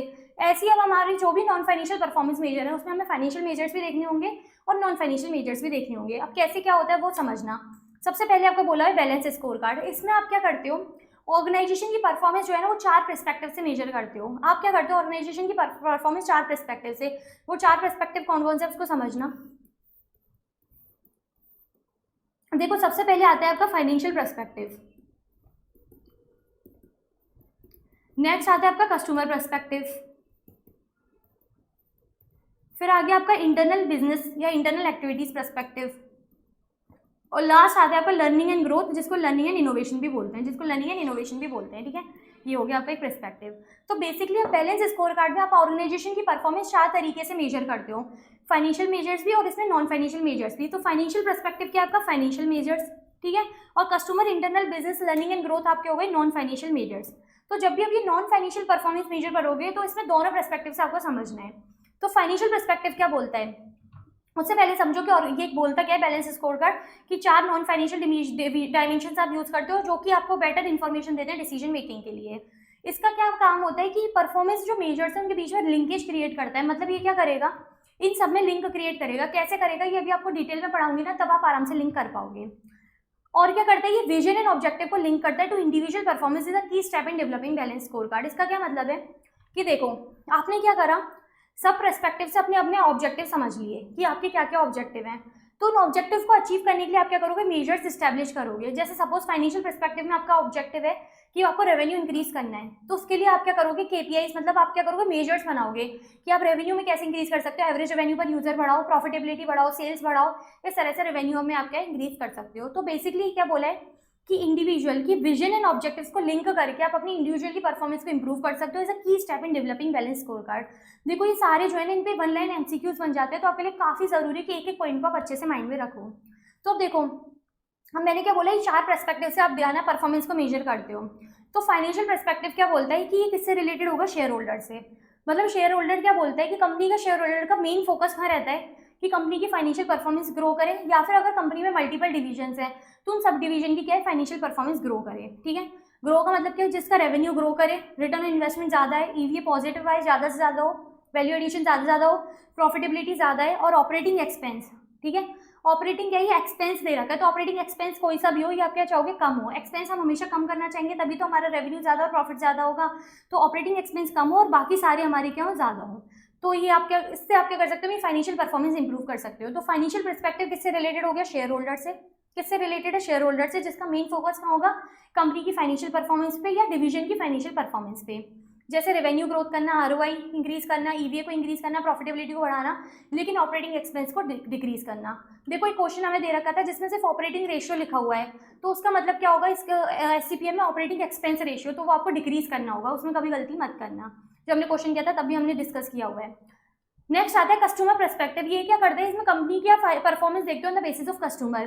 तो आप कैसे देखोगे कि कस्टमर सेटिस्फेक्शन कितना है, कस्टमर लॉयल्टी कितनी है, मतलब लॉयल्टी मतलब रिपीट बायर्स कितने आ रहे हैं, सेटिस्फेक्शन फर्स्ट टाइम बायर कितने हैं, ये ज़्यादा होने चाहिए, रिटर्न्स आपकी कम होनी चाहिए, कंप्लेंट्स कम होनी चाहिए, रिकॉल्स कम होने चाहिए।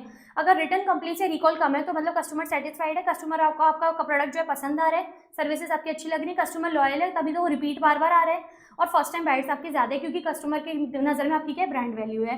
तो देखो ये जो आपने 3 पढ़े हैं ना, ये हर जगह कवर हो जाएंगे आपके, ठीक है। तो इस तरह से आप याद रखना। बेसिकली जो एग्जांपल्स है ना, ये आपके क्वेश्चंस में आई हुई चीज़ें हैं। तो आप यूँ मत सोचना कि क्या क्या दे दिया, इतना ज़्यादा दे रखा है, ये सब आपके आई हुई चीज़ें। अगर आप इनको 1-2 बार पढ़ लोगे ना, आपके माइंड में आराम से फिट हो जाएगा। तो आपने कस्टमर पर्सपेक्टिव भी देख लिया। अब नेक्स्ट आता है इंटरनल बिजनेस। इंटरनल बिजनेस का क्या मतलब है, कंपनी की इंटरनल प्रोसेस या एक्टिविटीज़। इस ये रिलेटेड किससे होती है, इंटरनल प्रोसेस या एक्टिविटीज़ किसकी, कंपनी की इंटरनल बिजनेस या एक्टिविटीज़ से, ठीक है। तो इसमें मेन फोकस क्या होता है, क्वालिटी एंड एफिशिएंसी को इंक्रीज करना, क्वालिटी एंड एफिशिएंसी को इंप्रूव करना। अब देखो इसमें समझो कि अगर आप क्वालिटी इंक्रीज कर देते हो अपने प्रोडक्ट या सर्विस की, आपका क्वालिटी इंक्रीज कर देते हो, आपका कस्टमर सेटिस्फाइड रहेगा, कस्टमर सेटिस्फाइड रहेगा तो कस्टमर पर्सपेक्टिव आप अचीव कर लोगे, ठीक है।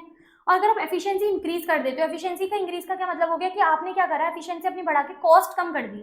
एफिशिएंसी इंक्रीज होगी तो कॉस्ट कम हो जाएगी, तो उससे क्या होगा, फाइनेंशियल पर्सपेक्टिव आप अचीव कर लोगे। तो इंटरनल बिजनेस जो है ना आपकी हेल्प करता है क्वालिटी एफिशिएंसी को इंप्रूव करके फाइनेंशियल एंड कस्टमर पर्सपेक्टिव को अचीव करना। तो इसलिए मैंने ऊपर लिखवाया था कि क्या करता है, लिंकेज क्रिएट करता है बिटवीन परफॉर्मेंस मेजर। तो इन क्या हो गया, लिंकेज इनमें क्रिएट हो गया कि अगर आप इंटरनल बिजनेस को इंप्रूव कर लेते हो, मतलब इंप्रूव कर लेते हो क्वालिटी और एफिशिएंसी को, तो आप इन दोनों पर्सपेक्टिव को भी क्या करोगे, अचीव कर लोगे। तो इंटरनल एक्टिविटीज़ कैसे वर्कआउट करती हैं कि आप प्रोडक्टिविटी इंक्रीज कर दो, ठीक है, मैन्युफैक्चरिंग साइकिल एफिशिएंसी इंक्रीज कर दो। देखो मैन्युफैक्चरिंग साइकिल एफिशिएंसी क्या होता है, हमने कई बार पढ़ा हुआ है कि इसमें क्या होता है, आप ये देखते हो कि रॉ मटेरियल से फिनिश गुड्स बनाने में, ठीक है, आप क्या देखते हो बेसिकली कि रॉ मटेरियल से फिनिश गुड्स बनाने में आपको जो है मैन्युफैक्चरिंग साइकिल टाइम कितना आया, आपका जो है टाइम ओवरऑल कितना आया, मतलब आपका जो है जो ये टाइम आ रहा है मैन्युफैक्चरिंग करने का, इसमें कितना वैल्यू एडेड टाइम और कितना नॉन वैल्यू एडेड टाइम है। नॉन वैल्यू एडेड टाइम क्या होता है, inspection, storage, waiting, moving, Q, ये जो सारे टाइम होते हैं ये आपके नॉन वैल्यू एडेड टाइम होते हैं, जिनको आपको रिड्यूस करना होता है और वैल्यू एडेड टाइम को इंक्रीज करना होता है, तब जाके आपकी मैन्युफैक्चरिंग साइकिल एफिशिएंसी जो है, एमसीई जो है वो इंक्रीज होती है। अगर ये इंक्रीज होगी मतलब आपने अपनी इंटरनल एक्टिविटीज इंप्रूव कर ली, एफिशिएंसी ला रहे हो, क्वालिटी इंप्रूव कर रहे हो, तो ओवरऑल आप क्या कर रहे हो, अपने फाइनेंशियल कस्टमर पर्सपेक्टिव को अचीव कर पाओगे। तो प्रोडक्टिविटी इंक्रीज करनी है, मैन्युफैक्चरिंग साइकिल एफिशिएंसी इंक्रीज करनी है, इसके बेसिस पे आप आराम से डिसीजन ले सकते हो। फिर डिफेक्ट्स जो प्रोड्यूस करो उसको कम करो, रिप्लेसमेंट टाइम को फास्ट करो। जैसे मान के चलो मिंत्रा ही है, उसमें आपने आज क्या करा, रिप्लेसमेंट लगाया, तो आजकल चल रहा है मिंत्रा एक्सप्रेस, वो क्या करता है 2 दिन के अंदर अंदर आपका प्रोडक्ट जो है रिप्लेस करके ले आता है या रिटर्न करके ले आता है। तो ये क्या है, एक रिप्लेसमेंट टाइम आपने बढ़ा दिया, इससे क्या होगा, कस्टमर सेटिस्फेक्शन मिलेगा। कस्टमर सेटिस्फेक्शन मिलेगा तो क्या है, कस्टमर पर्सपेक्टिव अचीव कर लोगे। सपोर्ट सेंटर आप क्या करो, नंबर ऑफ सपोर्ट सेंटर ज़्यादा करो, इससे लोगों को लगेगा कि आप अपने ब्रांड के लिए कंसर्न हो, आप लोगों के लिए कंसर्न हो, इसलिए आपने क्या करें, अपने सपोर्ट सेंटर बढ़ाएं जिससे कस्टमर को कोई भी हसल नहीं हो। ठीक है, नेक्स्ट आता है लर्निंग एंड इनोवेशन, जिसको लर्निंग एंड ग्रोथ भी कह सकते हैं। तो इसका मेन फोकस कहाँ रहता है, इनोवेशन पे एंड एम्प्लॉइज पे, कि एम्प्लॉय की लर्निंग वगैरह हो, एम्प्लॉय का डेवलपमेंट हो, जिससे एम्प्लॉय क्या रहे, सेटिस्फाइड रहे और एम्प्लॉय का टर्नओवर कम हो जाए। ठीक है, एम्प्लॉय की ट्रेनिंग वगैरह कराओ तो ये किस पे फोकस करते हैं, ह्यूमन रिसोर्स पे। अब इनोवेशन क्या बोलते हैं, ये टेक्नोलॉजी, इनोवेशन और कल्चर के बारे में बोलते हैं कि आप न्यू प्रोडक्ट इंट्रोड्यूस करो, न्यू प्रोडक्ट प्रोड्यूस करो। जैसे होको ने अपनी आमची वगैरह प्रोड्यूस करी, ठीक है, इनोवेशन लाया ये पूरे आइसक्रीम ब्रांड में। इन्वेस्टमेंट करो R&D में, अगर आप रिसर्च एंड डेवलपमेंट में इन्वेस्टमेंट कर रहे हो मतलब आप इनोवेशन ला रहे हो। फिर देखो मैंने कुछ ऑब्जेक्टिव्स बताए हैं और कुछ मेजर्स बताए हैं। देखो ये मैंने स्टार्टिंग में ही बोला था अभी कि आपको अपने विजन और ऑब्जेक्टिव को क्या करना पड़ता है, लिंक करना पड़ता है टू इंडिविजुअल परफॉर्मेंस। मतलब आप क्या करोगे, हर पर्सपेक्टिव के बेसिस पे आप क्या देखोगे, अपने ऑब्जेक्टिव्स देखोगे, जिसको हम बोलते हैं CSF मतलब क्या होता है कि आपको जो ऑब्जेक्टिव अचीव करने हैं, उन ऑब्जेक्टिव को अचीव करने के लिए आप क्या लगाते हो, मेजर्स लगाते हो, जिनको हम बोलते हैं KPIs। तो ऑब्जेक्टिव को आप क्या करो, अपने मेजर से लिंक कर दो, जिससे आप क्या करो, आपका जो बिजनेस पर्सपेक्टिव मतलब पर्सपेक्टिव के बेसिस पे, इंडिविजुअल परफॉर्मेंस के बेसिस जो ऑब्जेक्टिव उनको आप अचीव कर पाओ। देखो ये तो मैंने 3 चीजें बताई, और लास्ट में मैंने क्या रखा है, एक असेसमेंट किया है बैलेंस स्कोर कार्ड का एक एयरलाइन इंडस्ट्री में। तो पहले मैं आपको चारों पॉइंट्स के ऑब्जेक्टिव और मेजर्स पढ़ाती हूँ, फिर हम इसका असेसमेंट करेंगे। तो फाइनेंशियल पर्सपेक्टिव से आपका क्या ऑब्जेक्टिव होगा कि आपकी ROI इंप्रूव हो, आपकी सेल्स इंप्रूव हो और आपका प्रॉफिट इंप्रूव हो। तो आप मेजर्स क्या क्या लगाओगे, आप अपनी ROI में इंक्रीज करोगे, सेल्स इंक्रीज करोगे, प्रॉफिटेबिलिटी इंक्रीज करोगे, शेयर होल्डर्स की वैल्यू इंक्रीज करोगे, लेकिन ऑपरेटिंग रेशियो क्या करोगे, डिक्रीज करोगे। क्योंकि ऑपरेटिंग रेशियो मतलब ऑपरेटिंग एक्सपेंस रेशियो, ये आपका क्या ऑपरेटिंग एक्सपेंस रेशियो, मैंने चला के एक्सपेंस यहाँ नहीं लिखा है क्योंकि क्वेश्चन में डायरेक्ट ऑपरेटिंग रेशियो लिखाएगा तो आपको कंफ्यूज नहीं होना, आपको पता होना चाहिए कि इसको हमें डिक्रीज करना है। ठीक है, इंक्रीज करोगे एवरेज रेवेन्यू पर यूजर, तो आपका क्या होगा, फाइनेंशियल ऑब्जेक्टिव आप अचीव कर लोगे। नेक्स्ट बताया कस्टमर पर्सपेक्टिव से कि आपको ब्रांड रिकॉग्निशन इंप्रूव करना है, कस्टमर रिटेंशन चाहिए, कस्टमर लॉयल्टी चाहिए, या नंबर 1 आपको क्या है, अपने नंबर ऑफ कस्टमर्स जो है सबसे ज़्यादा चाहिए। तो आप क्या करो, टारगेट ऑडियंस वगैरह जो है इंक्रीज करो अपने रिपीट कस्टमर को, कस्टमर कंप्लेंट का रिस्पॉन्ड टाइम है उन्हें इंक्रीज करो। मतलब आप क्या करो, कस्टमर ने आज कंप्लेंट लिखी है तो आप आज के आज उसको रिजॉल्व करने की कोशिश करो, ये नहीं कि आप 2-3 दिन तक उसको लटकाते रहो।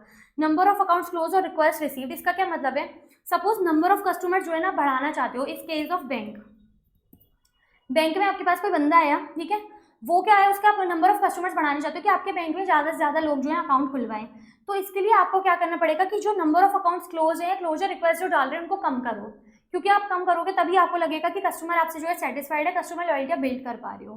तो नंबर ऑफ अकाउंट्स क्लोज और क्लोजर रिक्वेस्ट रिसीव आपको कम करनी चाहिए, ये स्पेसिफिकली किसके लिए, बैंक के लिए आपको बताया हुआ है। अब इंटरनल बिजनेस क्या बोलते हैं कि इंप्रूव करो product quality and on time delivery to customer, reduce करो non value added activity, cross sell products improve करो after sale service and increase करो प्लांट सेफ्टी। मतलब क्या कि जैसे आपको प्रोडक्ट की quality and on time delivery improve करनी है तो आप क्या करो, मैन्युफैक्चरिंग साइकिल एफिशिएंसी इंप्रूव करो, एंड जो टाइम पे क्या करो, ऑर्डर आप प्लेस करो और इस्टेब्लिश करो कस्टमर रिलेशनशिप सेंटर, ज़्यादा से ज़्यादा सपोर्ट सेंटर बनाओ जिससे कस्टमर क्या रहे, आपके लिए सेटिस्फाइड रहे। डिफेक्ट्स जो आप प्रोड्यूस करो उसको रिड्यूस करो, प्रोडक्ट परचेज पर कस्टमर जो है उसको एवरेज बढ़ाओ, रिप्लेसमेंट टाइम जो है उसको फास्ट करो, एंड प्लांट सेफ्टी के केस में नंबर ऑफ प्लांट एक्सीडेंट जो है उनको कम करने की कोशिश करो। देखो ये जो सारे मैंने पॉइंट्स बताए हैं ना, ये जनरल पॉइंट्स है, मतलब इसके अलावा और भी चीज़ें हो सकती है, पर ये सारे पॉइंट्स आपके क्वेश्चंस में आए हुए हैं और रिपीटेटिव आए हुए हैं, तो इसके लिए ज़रूरी है कि आप इनको 1-2 बार पढ़ लो तो आपके माइंड में ईजिली फिट हो जाएगा। तो घबराना नहीं है कि एक रटेंगे, कैसे रटना कुछ भी नहीं है, जस्ट समझोगे तो अपने आप ही आपको लर्न हो जाएंगे। लर्निंग एंड इनोवेशन क्या बोलता है कि आप क्या करो, अप टू डेट टेक्नोलॉजी लाओ, इंक्रीज करो नई प्रोडक्ट या सर्विस में नई नई चीज़ें लेकर आओ, इंप्रूव करो job satisfaction, employ job satisfaction moral, employ खुश रहेंगे तो आपकी ऑर्गेनाइजेशन की परफॉर्मेंस अपने आप ही इंप्रूव हो जाएगी। एडुकेट ट्रेनिंग ऑफ एम्प्लॉय, उनको प्रॉपर ट्रेनिंग वगैरह दो, रिड्यूस करो स्टाफ टर्नओवर। ठीक है, तो आप कैसे टेक्नोलॉजी में अपडेट कर सकते हो, इन्वेस्ट करो और रिसर्च एंड डेवलपमेंट में नंबर ऑफ पेटेंट्स वगैरह इंक्रीज करो, न्यू प्रोडक्ट एंड सर्विस वगैरह लाओ कि आप ये देखो कि टोटल सेल में से न्यू प्रोडक्ट की सेल जो है मुझे कितनी हो रही है और उसको इंप्रूव करने की कोशिश करो। एम्प्लॉय सेटिस्फैक्शन रेट बढ़ाओ, टर्नओवर रेट कम करो, इससे क्या होगा, एम्प्लॉय पार्टिसिपेटेड फील करेंगे और अपने आइडियाज़ वगैरह आपसे शेयर कर पाएंगे।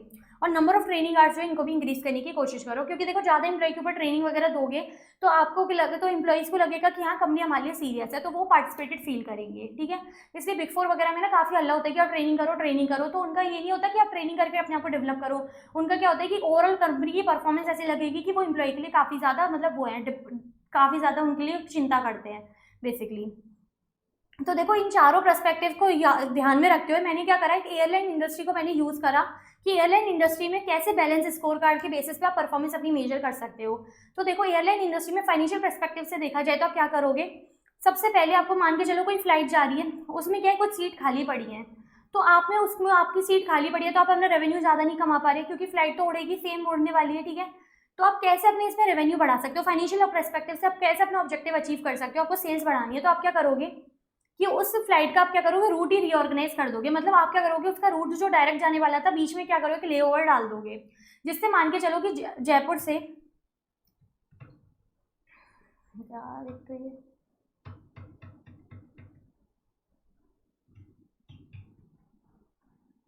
कि जैसे जयपुर से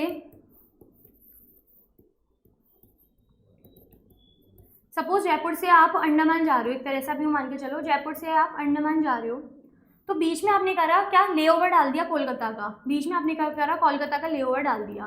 तो जो पहले आपकी सीट्स खाली थी ना, अब वो लेओवर डालने से क्या होगा, आपकी फिल हो जाएंगी, कोलकाता वाले भी उसमें बैठ जाएंगे। तो जो सीट्स खाली थी पहले उन पर रुपया नहीं मिल रहा था, लेकिन अब आपका क्या होगा, और रीऑर्गेनाइज करने के मतलब रूट को रीऑर्गेनाइज करने से क्या होगा, आपकी इंक्रीज हो जाएगी सेल। तो आप एयरलाइन इंडस्ट्री में कैसे क्या कर सकते हो, वैकेंट सीटें उनको रिड्यूस करने के लिए आप क्या करो, रीऑर्गेनाइज कर दो रूट, तो इससे एयरक्राफ्ट का क्या होगा, अच्छा यूटिलाइजेशन हो जाएगा, मतलब फ्लाइट का प्रॉपर यूटिलाइजेशन आपने कर लिया, तो आपने अपनी सेल्स भी अचीव कर ली। ठीक है, मतलब फाइनेंशियल पर्सपेक्टिव अचीव कर लिया। कस्टमर के केस में क्या होगा, आपको कस्टमर सेटिस्फेक्शन आपको बिल्ड करना है, लॉयल्टी वगैरह चाहिए, तो आप क्या करो कि आप है ना ऑन टाइम अराइवल और डिपार्चर जो है फिक्स कर दो, मतलब कि ऑन टाइम अराइवल और डिपार्चर 15 मिनट के अंदर अंदर हो जाएगा, शेड्यूल टाइम जितना आपको टाइम दिया उसके 15 मिनट के अंदर अंदर आपका ऑन टाइम अराइवल भी हो जाए, डिपार्चर भी हो जाए, तो सभी कस्टमर्स को क्या लगेगा कि कितने मतलब कितनी अच्छी एयरलाइन इंडस्ट्री है, कि कितनी अच्छी एयरलाइंस है कि प्रॉपर जो है ना टाइम पे रहती है। जैसे बहुत सारी इंडस्ट्रीज है, जैसे मैं आपको बताऊँ एयरलाइंस, जैसे एतिहाद एयरवेज है, उसकी सर्विस काफ़ी अच्छी है, मतलब उन्होंने जो टाइम दिया उस टाइम के अंदर अंदर वो कर लेते हैं, कभी उनका ऐसे डिले वगैरह सच नहीं होता, और उनकी जो सर्विस है काफ़ी प्रीमियम है, तो हमेशा कस्टमर क्या रहते हैं, उनसे सेटिस्फाइड रहते हैं। फिर नेक्स्ट आता है इंटरनल बिजनेस, मतलब इसका मेन फोकस कहाँ रहता है, इंटरनल एक्टिविटीज़ कंपनी की, उन पे फोकस करना कि इंप्रूव करे क्वालिटी और एफिशिएंसी। तो ये क्या करेगा, ये फास्ट करेगा एयरक्राफ्ट टर्न अराउंड टाइम, मतलब एयरक्राफ्ट जो लैंड हो रहा है, जैसे कोई फ्लाइट लैंड हुई और जो नेक्स्ट टेक ऑफ करने वाली है उसके बीच का जो टाइम है उसको कम करें। पर ऐसा नहीं कि इसमें आप सिक्योरिटी चेक में जो है आप ना लैग कर जाओ, आपको वो भी प्रॉपर रखने हैं। तो एयर इंडिया की तरह मत करना कि उसमें आप बस फ्लाइट उड़ाने करने भी दिमाग लगाते रहो, आप चेक वगैरह करो ही मत, फिर बाद में पैसेंजर मरे तो मर जाए, रुपए बांटते रहो, ऐसा कुछ नहीं करना। आप क्या क्वालिटी को मेंटेन रखते हो, क्वालिटी बहुत जरूरी होती है ना इंटरनल बिजनेस में, क्वालिटी को मेंटेन रखते हो, आप क्या करो एफिशिएंसी को इंप्रूव करो। तो आप अपना एयरक्राफ्ट टर्न अराउंड टाइम जो है ना उसको एयरक्राफ्ट का वो फास्ट कर दो। फिर लास्ट लर्निंग एंड इनोवेशन में क्या हो सकता है कि आपकी जो फ्लाइट्स में नई नई चीज़ें आ रही है, फ्लाइट सिमुलेटर्स वगैरह जो हैं उनको इन्वेस्ट करो अपने फ्लाइट में, मतलब उसको अप टू डेट टेक्नोलॉजी पे लाओ, और अपने पायलट्स को भी क्या करो, एडवांस ट्रेनिंग दो। तो इससे दो चीज़ें होती हैं, एक तो आपको पायलट को ट्रेनिंग एडवांस मिल जाती है, तो एम्प्लॉइज़ खुश रहते हैं, आपके एयरलाइंस के एम्प्लॉइज़ ही तो हो गए, पायलट तो वो खुश हो गए। दूसरा क्या हुआ, आपने up to date technology achieve कर ली, तो आपकी क्वालिटी भी आ जाती है, और आपका जो है बिजनेस का पर्सपेक्टिव जो है ना ऑब्जेक्टिव वो भी आप अचीव कर लेते हो। तो इन्वेस्ट करो in modern flight simulator to provide training to pilots को ट्रेनिंग देने के लिए। तो ये था पूरा आपका बैलेंस स्कोर कार्ड, जो कि 4 तरीके से आपका परफॉर्मेंस मेजर करता है, जिसमें हम 4 पर्सपेक्टिव देखते हैं। ये एक दूसरे के बीच में लिंकेज क्रिएट करता है, और ये इंडिविजुअल परफॉर्मेंस के ऑब्जेक्टिव और मेजर्स को क्या करता है, लिंक क्रिएट करता है। ये काफ़ी इंपॉर्टेंट होता है, इसके मल्टीपल क्वेश्चन आ जाते हैं, तो इसलिए इसको ध्यान से पढ़ लेना। नेक्स्ट आता है परफॉर्मेंस पिरामिड। देखो परफॉर्मेंस पिरामिड जो है ना ये 2 तरीके से आपकी हेल्प करता है, एक तो बिजनेस के ऑब्जेक्टिव को अचीव करने के लिए, और दूसरा आपके परफॉर्मेंस को मेजर करने के लिए। 2 तरीके से आपकी हेल्प करेगा। तो मैंने लिखा भी क्या है, it integrates the business strategic objective with operational performance objective by using a hierarchical approach. Hierarchical approach का मतलब क्या होगा, टॉप टू बॉटम अप्रोच। ठीक है, टॉप टू बॉटम अप्रोच ये फॉलो करते हैं। अब देखो ये किस तरह से वर्कआउट करता है, इसके लिए मैं पहले पूरा आपको समझाती हूँ, उसके बाद आप रीड आउट करना, फिर आप आराम से इसको समझ लोगे, बहुत ही ईजी होता है। देखो मैं आपको क्या पढ़ा रही हूँ, परफॉर्मेंस पिरामिड।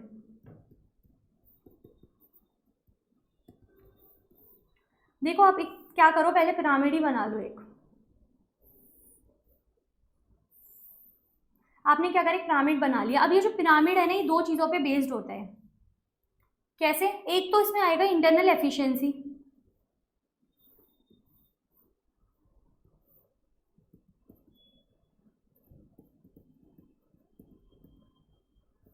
ठीक है, और ये पूरा बात करेगा क्या, फाइनेंशियल मेजर के बारे में, क्योंकि मैंने आपको अभी बताया था कि जो भी हम नॉन फाइनेंशियल परफॉर्मेंस मेजर पढ़ेंगे वहाँ फाइनेंशियल मेजर भी कवर होगा और नॉन फाइनेंशियल मेजर भी कवर होगा, ठीक है। और एक इसमें आता है क्या, नॉन फाइनेंशियल मेजर।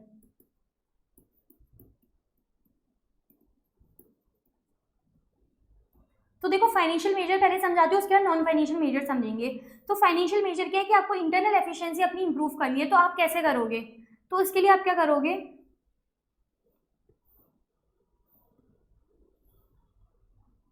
इसके लिए आप दो काम करोगे। क्या? अपना साइकिल टाइम जो है उसको रिड्यूस करोगे, और आपका जो वेस्ट है इसको क्या करोगे, रिड्यूस करोगे। बेसिकली आप साइकिल टाइम और वेस्ट को क्या करोगे, रिड्यूस करोगे। आपको क्या लाना है, इंटरनल एफिशिएंसी लानी है, तो आपने अपने साइकिल टाइम और रिड्यूस को वेस्ट किया। इससे क्या होगा कि आपकी प्रोडक्टिविटी जो है ना बिजनेस में वो इंप्रूव होगी। प्रोडक्टिविटी क्या होगी, इंप्रूव होगी। प्रोडक्टिविटी इंप्रूव होगी तो आपका जो फाइनेंशियल सक्सेस है वो अचीव कर पाओगे। फाइनेंशियल सक्सेस वो आप अचीव कर पाओगे। फाइनेंशियल सक्सेस आपने अचीव कर ली तो आप अल्टीमेटली ऑर्गेनाइजेशन का ऑब्जेक्टिव जो है, अल्टीमेटली ऑर्गेनाइजेशन का जो ऑब्जेक्टिव वो अचीव कर लोगे। कॉर्पोरेट विजन, ठीक है, कॉर्पोरेट विजन, कॉर्पोरेट विजन जो है आप क्या कर लोगे, अचीव कर लोगे। देखो मैंने क्या बोला कि ये दो तरीके से हेल्प करता है, एक तो ऑर्गेनाइजेशन के ऑब्जेक्टिव को अचीव करने में और दूसरा परफॉर्मेंस मेजर करने में। तो आपने क्या करा, परफॉर्मेंस मेजर भी कर ली, ठीक है, financial non financial performance measure भी कर ली और ऑर्गेनाइजेशन के ऑब्जेक्टिव को अचीव भी कर लिया। तो आपने फाइनेंशियली क्या करा, इंटरनल एफिशिएंसी लाए, जिससे क्या हुआ, साइकिल टाइम और वेस्ट आपने कम करा, ठीक है। तो दो मेजर क्या बन गए, साइकिल टाइम और वेस्ट, ठीक है, इनको आपने क्या करा है, रिड्यूस करा है, ठीक है, जिससे क्या हुआ, प्रोडक्टिविटी आपकी इंक्रीज हो गई और फाइनेंशियल सक्सेस आपने अपनी अचीव कर ली और जिसकी बेसिस पे आपने क्या करा, कॉर्पोरेट ऑब्जेक्टिव भी अपना अचीव कर लिया। तो पहले तो आपने इंटरनल एफिशिएंसी लगाई, फिर एक आप लगाओगे एक्सटर्नल इफेक्टिवनेस। एक्सटर्नल इफेक्टिवनेस, इसमें आप क्या करोगे, क्वालिटी को इंप्रूव करोगे और एक डिलीवरी को, ठीक है, क्वालिटी और डिलीवरी को क्या करोगे, आप इंप्रूव करोगे। क्वालिटी डिलीवरी को आप इंप्रूव करोगे तो आपका क्या होगा, कस्टमर सेटिस्फाइड रहेगा। तो कस्टमर सेटिस्फैक्शन आप क्या करोगे, अचीव कर लोगे। कस्टमर सेटिस्फैक्शन ये आप क्या करोगे, अचीव कर लोगे, जिससे क्या होगा, मार्केट सक्सेस अचीव कर लोगे। मार्केट सक्सेस आपको मिल जाएगी और जिसकी वजह से आप ऑर्गेनाइजेशन के ऑब्जेक्टिव को अचीव कर लोगे। तो मैंने क्या बोला, एक्सटर्नल इफेक्टिवनेस लगाओगे, नॉन फाइनेंशियल मेजर जी, वो कैसे लगेगा, क्वालिटी, एक तो हो गया क्वालिटी और दूसरा हो गया क्या, डिलीवरी, ठीक है। क्वालिटी और डिलीवरी को आप क्या करो, इंप्रूव करो, ठीक है। क्वालिटी और डिलीवरी को आपने क्या करा, इंप्रूव करा। साइकिल टाइम और वेस्ट को रिड्यूस करा, क्वालिटी एंड डिलीवरी को इंप्रूव करा। क्वालिटी एंड डिलीवरी से क्या होगा, कस्टमर सेटिस्फेक्शन मिलेगा। या प्रोडक्ट या सर्विस में क्वालिटी अच्छी दोगे तो कस्टमर सेटिस्फाइड और डिलीवरी आप ऑन टाइम दे दोगे तो भी कस्टमर सेटिस्फाइड। इससे क्या होगा, मार्केट सक्सेस आपको मिलेगी, ठीक है, कॉम्पिटिटर्स को बीट करके आप आगे आ जाओगे एंड कॉर्पोरेट विजन जो है आप अचीव कर लोगे। तो परफॉर्मेंस पिरामिड में आपने क्या करा, अपने गोल को भी अचीव कर लिया, बिजनेस ऑब्जेक्टिव को भी अचीव कर लिया और फाइनेंशियल नॉन फाइनेंशियल मेजर करके आपने परफॉर्मेंस भी अपनी मेजर कर ली। अब आप इसको पढ़ो, अब आपको अच्छे से समझ आएगा कि इंटीग्रेट करता है strategic objective with operational objective by using a hierarchical approach. Hierarchical approach क्यों, क्योंकि आप टॉप से बॉटम पे गए, ठीक है, या बॉटम से टॉप पे, आप कोई सा भी यूज कर सकते हो, टॉप टू बॉटम भी हो सकता है, बॉटम टू टॉप भी हो सकता है। तो आपने नीचे से स्टार्ट करके ऊपर गए, ठीक है, जिसमें आपका मेन विजन क्या था, कॉर्पोरेट विजन आपको अचीव करना था। In this performance assessment is based on market related measure in additional to financial measure. Market related measure आपने कैसे लिए कि आपने एक्सटर्नल इफेक्टिवनेस पे फोकस किया, सिर्फ इंटरनल एफिशिएंसी नहीं, आपने एक्सटर्नल इफेक्टिवनेस पे भी फोकस किया, तो फाइनेंशियल पे भी फोकस किया, नॉन फाइनेंशियल पे भी फोकस किया।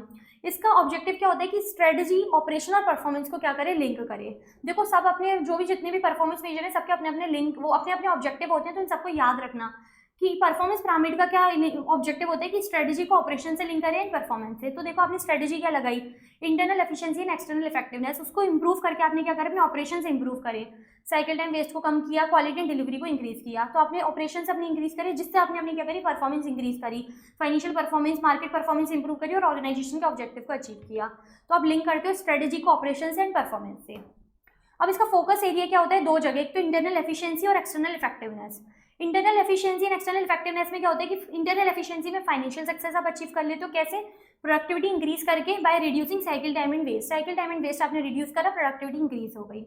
एक्सटर्नल इफेक्टिवनेस में क्या होगा, मार्केट सक्सेस आपको मिलेगी इंक्रीज करके कस्टमर सेटिस्फेक्शन, और वो कैसे होगा, क्वालिटी एंड डिलीवरी में आप क्या करो, इंप्रूवमेंट कर दो। अब देखो आपने क्या किया, लास्ट में बैलेंस स्कोर कार्ड से परफॉर्मेंस पिरामिड को जो है कंपैरिजन किया है, क्यों करा? क्योंकि परफॉर्मेंस पिरामिड जो है ना लगभग ये दोनों सेम ही होते हैं, लेकिन परफॉर्मेंस पिरामिड जो है सुपीरियर रहता है। क्यों रहता है? क्योंकि इसमें आप हर लेवल पर क्या करते हो, रिस्पॉन्सिबिलिटी फिक्स करते हो। जबकि बैलेंस स्कोर कार्ड में क्या होता है, ऑर्गेनाइजेशन का ऑब्जेक्टिव होता है, उसके अकॉर्डिंग आप सारे वो कर रहे होते हो पर्सपेक्टिव के बेसिस पे। लेकिन यहाँ पे क्या होता है कि हर लेवल पे आपने ऑर्गेनाइजेशन ऑब्जेक्टिव सेट कर दिया अलॉन्ग विद इंडिकेटर, मतलब ऑब्जेक्टिव भी बता दिया और उसके मेजर्स भी बता दिए। जैसे देखो, आपको इंटरनल एफिशिएंसी लानी थी तो आपने मेजर्स क्या लगाई कि साइकिल टाइम को कम कर दो, वेस्ट को कम कर दो। ऐसी एक्सटर्नल इफेक्टिवनेस के लिए आपने किया, ठीक है।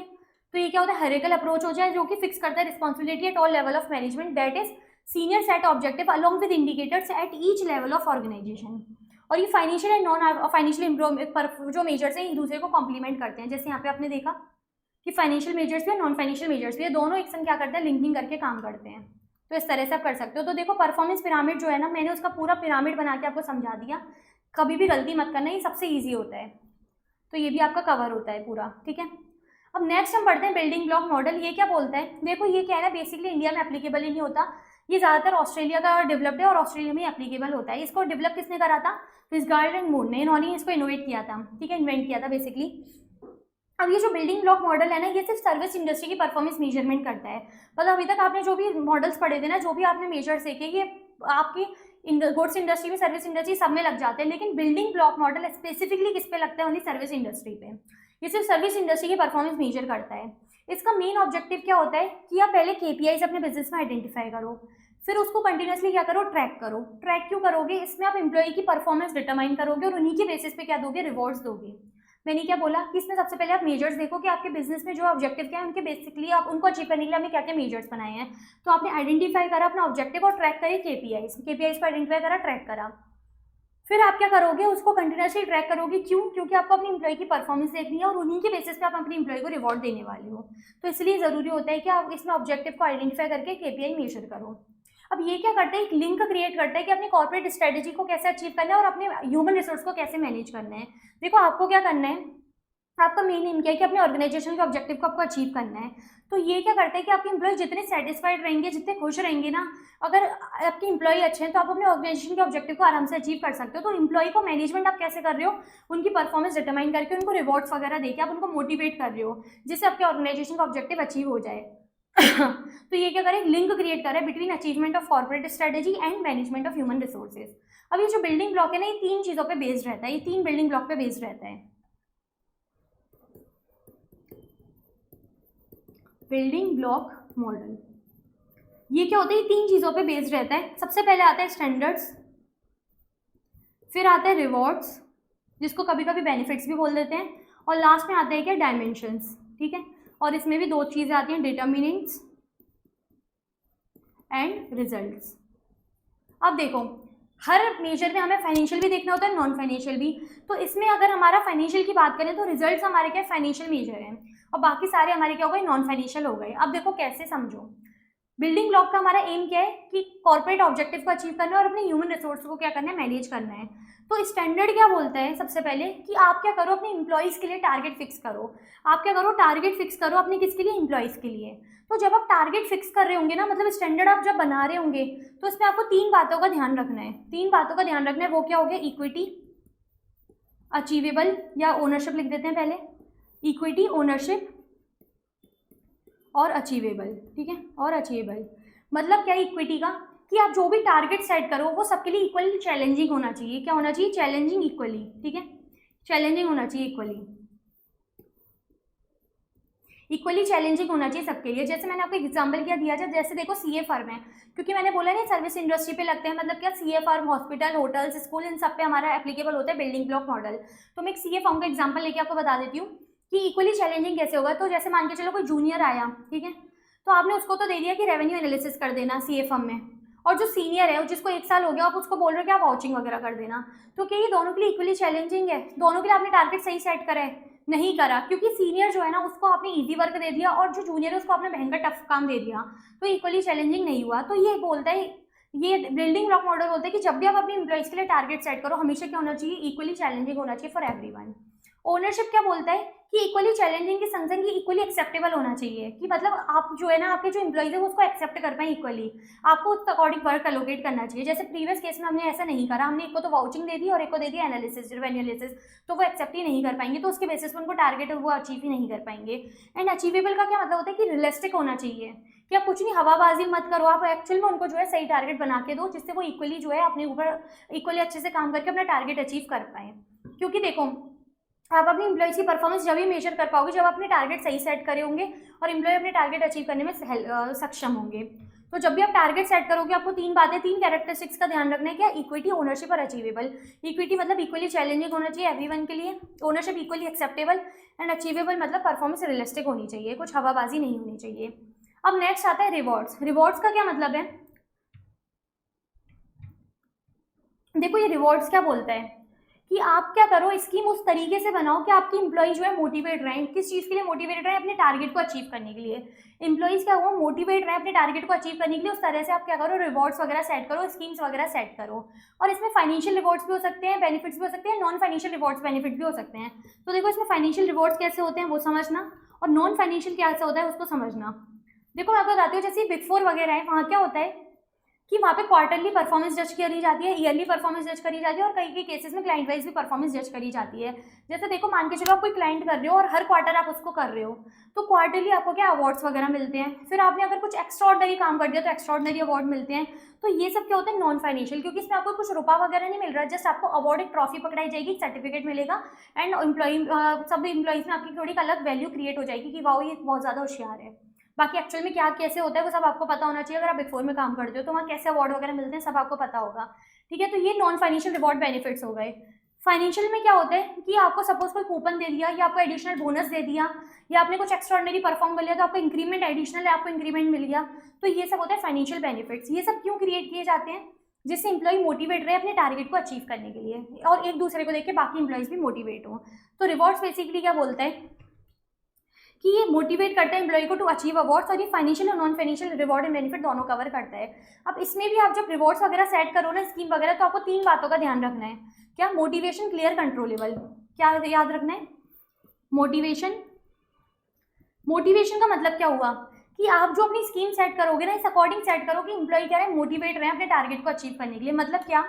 जैसे देखो आप एक आर्टिकल है, ठीक है, उससे आप काम करवा रहे हो, आपने उसको बोला कि अगर आप एक पर्टिकुलर ऑडिट 10 दिन के अंदर अंदर कर दोगे तो आपको एग्जाम टाइम पे मैं जो है आपको ज़्यादा लीव दे दूंगा। आर्टिकल्स को जो है इस तरह से पागल बनाया जाता है हर जगह, सीए फॉर्म में, चाहे बिग हो, स्मॉल हो, मीडियम साइज हो, हर जगह यही होता है, आर्टिकल्स को इस तरह से मजे लिए जाते हैं। तो आपको क्या करना है कि अपने एम्प्लॉय को अपने आर्टिकल को आपने बोल दिया तो वो क्या करेगा, डेडिकेटली काम करेगा, मोटिवेट होकर काम करेगा, जिससे अपना टारगेट अचीव कर ले। तो आपका आर्टिकल का जो आपका ऑब्जेक्टिव था वो आपने अचीव कर लिया और एम्प्लॉय क्या रहेगा, वो मोटिवेट रहेगा, ठीक है। इस तरीके से आपने स्कीम सेट कर दी। दूसरा होता है क्या, क्लियर, सॉरी, दूसरा होता है क्लियर। क्लियर का क्या मतलब है कि आपने जो अपने एम्प्लॉइज के लिए स्कीम सेट करी है ना, आप उसको क्या करो, क्लियरली कम्युनिकेट करो। मतलब आपने बोला ना कि आप ऑडिट 10 दिन में कर दोगे, उसके बाद आपको एग्जाम टाइम पे लीव मिल जाएगी, तो ये बात आपको अपने एम्प्लॉय को कम्युनिकेट करनी पड़ेगी। इस तब जाके वो क्या करेगा, सैटरडे संडे भी काम करेगा, बहुत डेडिकेटली काम करेगा। अगर आप कम्युनिकेट नहीं करोगे तो वो डीमोटिवेट ही रहेगा और अच्छे से काम नहीं करेगा। फिर लास्ट आता है क्या, कंट्रोलेबल। कंट्रोलेबल का क्या मतलब होता है कि कोई भी एम्प्लॉय कोई काम करता है उसके लिए रिवॉर्ड उसको कब मिलेगा और पेनलाइज वो कब होगा, ओनली उस काम के लिए जिस पे उसका कंट्रोल है। मतलब क्या कि मान के चलो एक ऑडिट थी, लास्ट ईयर भी आपने करी थी, इस साल भी आपके पास है कोई क्लाइंट है, तो लास्ट ईयर जो होता है ना उसमें इतना नॉर्मली होता है क्लाइंट की, मतलब वो बोल रहे थे, तो इस बार उन्होंने बोला कि आप 2 दिन के अंदर ये ऑडिट कर सकते हो, इसमें कुछ भी नहीं है, हमने सारा देख रखा है, लास्ट ईयर भी आपने किया, आप आराम से कर सकते हो। लेकिन इस बार एंटिटी ने, उस क्लाइंट ने क्या करा, कुछ कॉम्प्लेक्स ट्रांजेक्शन कर दिया, उसने लीजेस वगैरह में इन्वॉल्व हो गया, तो उसका जो ट्रांजेक्शन था वो कॉम्प्लेक्स हो गया, तो आर्टिकल को 2 दिन की बजाय अब उसमें 10 दिन लग गए, ठीक है। तो अब आपका सीनियर जो है ना वो आप पे गुस्सा कर रहा है कि इतनी छोटी सी ऑडिट थी और आपने इतने दिन लगा दिए, तो क्या आपको उस पर कंट्रोल है? आपको उस पर कंट्रोल नहीं है, तो आप उसके लिए पेनलाइज नहीं हो, क्योंकि उसने क्या करा, कॉम्प्लेक्स ट्रांजेक्शन इन्वॉल्व कर दिए, जिसकी वजह से आपको क्या हुआ, टाइम लग गया। तो कोई ऐसी चीज़ जिस पर आपका कंट्रोल नहीं है उसके लिए आप पेनलाइज नहीं होगे। तो एम्प्लॉय शुड बी रिवॉर्डेड और penalise only for the results over which they have control. जिस चीज़ पे आपका कंट्रोल है उसके लिए आप रिवॉर्डेड होनी चाहिए और पेनलाइज होने चाहिए। तो ये पॉजिटिव नेगेटिव दोनों चीज़ कहता है। ये नहीं बोलता कि रिवॉर्ड भी सिर्फ उस पर दो, ये बोलता है डांट भी आप उस पर लगाओ जिस चीज़ पे उनकी कंट्रोल हो। अगर कंट्रोल ही नहीं है तो आप गलती पे उनको फालतू नहीं बोल सकते। तो रिवॉर्ड्स वगैरह क्या बोलते हैं कि एम्प्लॉय को इस तरीके से एम्प्लॉय को मोटिवेट करने के लिए आप क्या करो, एम्प्लॉय अपनी टारगेट अचीव करे इसलिए आप क्या करो, रिवॉर्ड या स्कीम सेट करो। वो फाइनेंशियल भी हो सकते हैं, नॉन फाइनेंशियल भी हो सकते हैं। इसमें आपको 3 बातें ध्यान रखनी है कि वो हमेशा मोटिवेट रहने चाहिए। एम्प्लॉय को मोटिवेट करने के लिए आप स्कीम सेट करो, क्लियरली कम्युनिकेट करो और कंट्रोलेबल, मतलब जिस चीज़ पर उनका कंट्रोल हो उसी के लिए आप रिवॉर्ड करो या पेनलाइज करो। अब नेक्स्ट आता है डायमेंशन। डायमेंशन क्या बोलते हैं कि अगर आपको अपने बिजनेस के ऑब्जेक्टिव को अचीव करना है तो आपको डिटर्मिनेंट्स एंड रिजल्ट पे फोकस करना चाहिए। डिटर्मिनेंट्स का क्या मतलब है? डिटर्मिनेंट्स का मतलब वो परफॉर्मेंस एरिया, डिटर्मिनेंट्स का मतलब वो परफॉर्मेंस एरिया जो कि इन्फ्लुएंस करेंगे रिजल्ट को। मतलब कि अगर आपको क्या है, इसमें कुछ 4 परफॉर्मेंस एरिया दिए हुए हैं। क्या क्या दिए हुए हैं? क्वालिटी, फिर आपको दिया है क्या इनोवेशन, फिर आपको दिया है फ्लेक्सिबिलिटी, और एक आपको दिया है क्या क्वालिटी, इनोवेशन, फ्लेक्सिबिलिटी, और एक दिया है रिसोर्स यूटिलाइजेशन। ठीक है, एक आपको दिया है क्या रिसोर्स यूटिलाइजेशन। अब क्वालिटी क्या बोलता है? ये क्या बोलता है बेसिकली क्वालिटी की आपके प्रोडक्ट या सर्विस में जो क्वालिटी है ना वो कंसिस्टेंट होनी चाहिए। मतलब आप जो भी क्वालिटी तो कंसिस्टेंट, मतलब मान के चलो आप कोई क्लाइंट का काम कर रहे थे, सीए फर्म की बात कर रही हूँ मैं, एक ही एग्जांपल को कंटिन्यू रख रही हूँ क्योंकि हमें सर्विस इंडस्ट्री को लेकर इसको परफॉर्म करना है। ठीक है, तो सीए फर्म मतलब आपकी सीए फर्म में आपके पास एक क्लाइंट है जो कि लास्ट ईयर भी था, करंट ईयर में भी है। तो लास्ट ईयर आपकी टीम अलग थी तो उन्होंने काफ़ी अच्छा काम करा, तो क्लाइंट आपके हाईली सेटिस्फाइड थे और वो डिमांड कर रहे थे कि नहीं आप ही हमारी इसका ऑडिट करना। लेकिन करंट ईयर में क्या हुआ, आपकी टीम बदल गई और आपने इतने अच्छे से परफॉर्म नहीं कर पाए, रिजल्ट इतना अच्छा नहीं आया, तो आपकी क्वालिटी जो है वो कंसिस्टेंट नहीं थी। तो इस केस में क्या होगा, आपकी क्वालिटी कंसिस्टेंट नहीं है तो आपका रिजल्ट भी क्या आएगा, खराब आएगा, आपके ऑर्गेनाइजेशन का रिजल्ट भी क्या आएगा, खराब आएगा। तो इसलिए कहा जाता है कि अगर ये चारों एरियाज अगर अच्छे से काम करेंगे, परफॉर्मेंस एरिया अच्छे से रहेंगे तो आपका रिजल्ट भी क्या होगा, अच्छा आएगा। तो एक तो मैंने क्वालिटी बताया। नेक्स्ट आता है इनोवेशन। इनोवेशन का क्या मतलब होता है कि आप अपने काम में नए नए इनोवेशन ढूंढो, आप अच्छी नई नई चीज तरीके से काम करो जिससे क्लाइंट कह रहे हैप्पी रहे, आपकी परफॉर्मेंस अच्छी आए। फ्लेक्सिबिलिटी, अगर कोई भी नई चेंजेस आते हैं जैसे इंडियस वगैरह में आते हैं, टैक्स वगैरह में चेंजेस आते हैं तो आप उनको इजीली अडॉप्ट करो, एज ए पॉसिबल, जितनी जल्दी हो सके उनको अडॉप्ट करो और उसमें क्या करो, अपने आप को अपग्रेड करो जिससे आपका रिजल्ट भी क्या है, अच्छा है। रिसोर्स यूटिलाइजेशन, अपने रिसोर्सेज को भयंकर अच्छे से यूटिलाइज करो। कैसे कि मान के चलो लास्ट ईयर आपने ऑडिट की थी जिसमें 3 आर्टिकल असाइन किए थे, करंट ईयर में आपने देखा ये इसमें 3 की जगह 2 आर्टिकल ही बहुत है, मतलब 3 आर्टिकल का काम आपने 2 आर्टिकल से ही करवा लिया। जैसे बिग 4 वगैरह में होता है कि टीम की रिक्वायरमेंट होती है 10 लोगों की, लेकिन आप रखते हो ओनली 3, जिससे आप क्या करते हो, उनको भयंकर प्रेशर देके आप क्या कर देते हो कि आप करना जल्दी जल्दी काम करो, अपन 3 लोग ही इनफ हैं। तो ये क्या होता है, वर्क प्रेशर यहाँ से ही क्रिएट होना स्टार्ट होता है। तो आपने क्या करा, अपने रिसोर्स को एफिशिएंटली यूटिलाइज करने की कोशिश करी। तो रिसोर्स यूटिलाइजेशन, एफिशिएंटली यूटिलाइज करना। तो देखो मैंने यही बताया है कि क्वालिटी मतलब कंसिस्टेंसी, फ्लेक्सिबिलिटी मतलब चेंजेस के संग अडॉप्ट अपने आप को मिक्स मैच करना, इनोवेशन मतलब new product, new ways of doing things, और रिसोर्स यूटिलाइजेशन रिसोर्स को एफिशिएंटली यूज करना, यूज एफिशिएंटली। और डिटर्मिनेंट्स के एक परफॉर्मेंस एरिया जो कि इन्फ्लुएंस करेंगे रिजल्ट्स को। तो अब रिजल्ट्स क्या होते हैं, रिजल्ट का मतलब सक्सेस या फेलियर ऑफ डिटर्मिनेंट्स, कि अगर आपने परफॉर्मेंस एरिया ये जो है अगर इनको अच्छे से मैनेज किया तो आपका रिजल्ट सक्सेस में आएगा, अगर अच्छे से मैनेज नहीं किया तो रिजल्ट क्या आएगा, फेलियर में आएगा। तो अब इसमें भी 2 चीज़ें होती है, तो फाइनेंशियल परफॉर्मेंस की मॉनिटरी टर्म्स में देखते हैं कि आपने फाइनेंशियली कैसे परफॉर्म किया, कि आपका जो है ग्रोथ हो रही है कि नहीं हो रही है। जैसे बिग 4 वगैरह ये अपनी जो है ना परफॉर्मेंस मेजर करते हैं कि लास्ट ईयर के कंपैरिजन में हमने कितना प्रॉफिट कमाया, क्या क्या इंप्रूवमेंट हमने करे, क्लाइंट सेटिस्फैक्शन हमसे कितने, न्यू क्लाइंट्स हमने कितने ऐड ऑन किए, सारा देखते हैं। और लास्ट देखते हैं कॉम्पिटिटिव परफॉर्मेंस, मतलब कॉम्पिटिटर से हम कितने आगे, कॉम्पिटिटिव एडवांटेज हम अचीव कर पाए कि नहीं।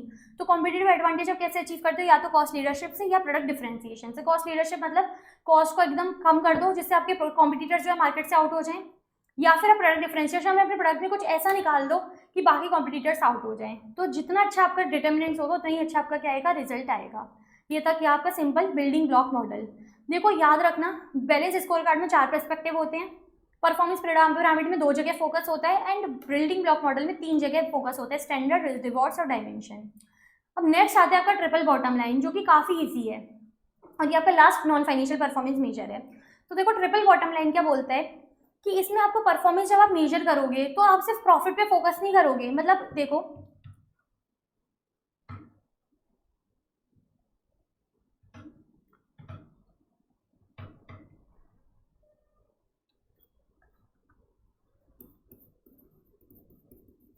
Triple bottom line, triple bottom line क्या बोलते हैं कि इसमें आप जब परफॉर्मेंस मेजर करोगे ना तो सिर्फ आपको प्रॉफिट नहीं देखना है, इसमें आपको 2 जगह और फोकस करना है। ट्रिपल आ रहा है इसका मतलब 3 जगह आपको फोकस करना है। किस पे, इन्वायरमेंटल,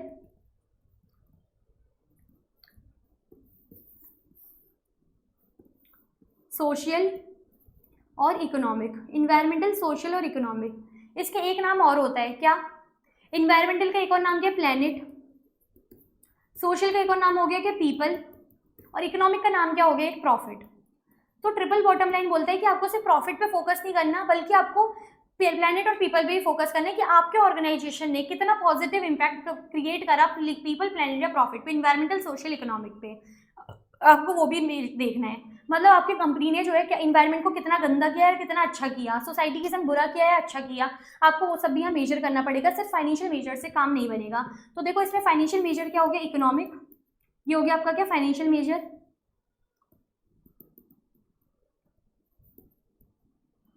और सोशल और इन्वायरमेंटल क्या हो गए आपके, नॉन फाइनेंशियल। ये दोनों आपके क्या रहेगा, नॉन फाइनेंशियल।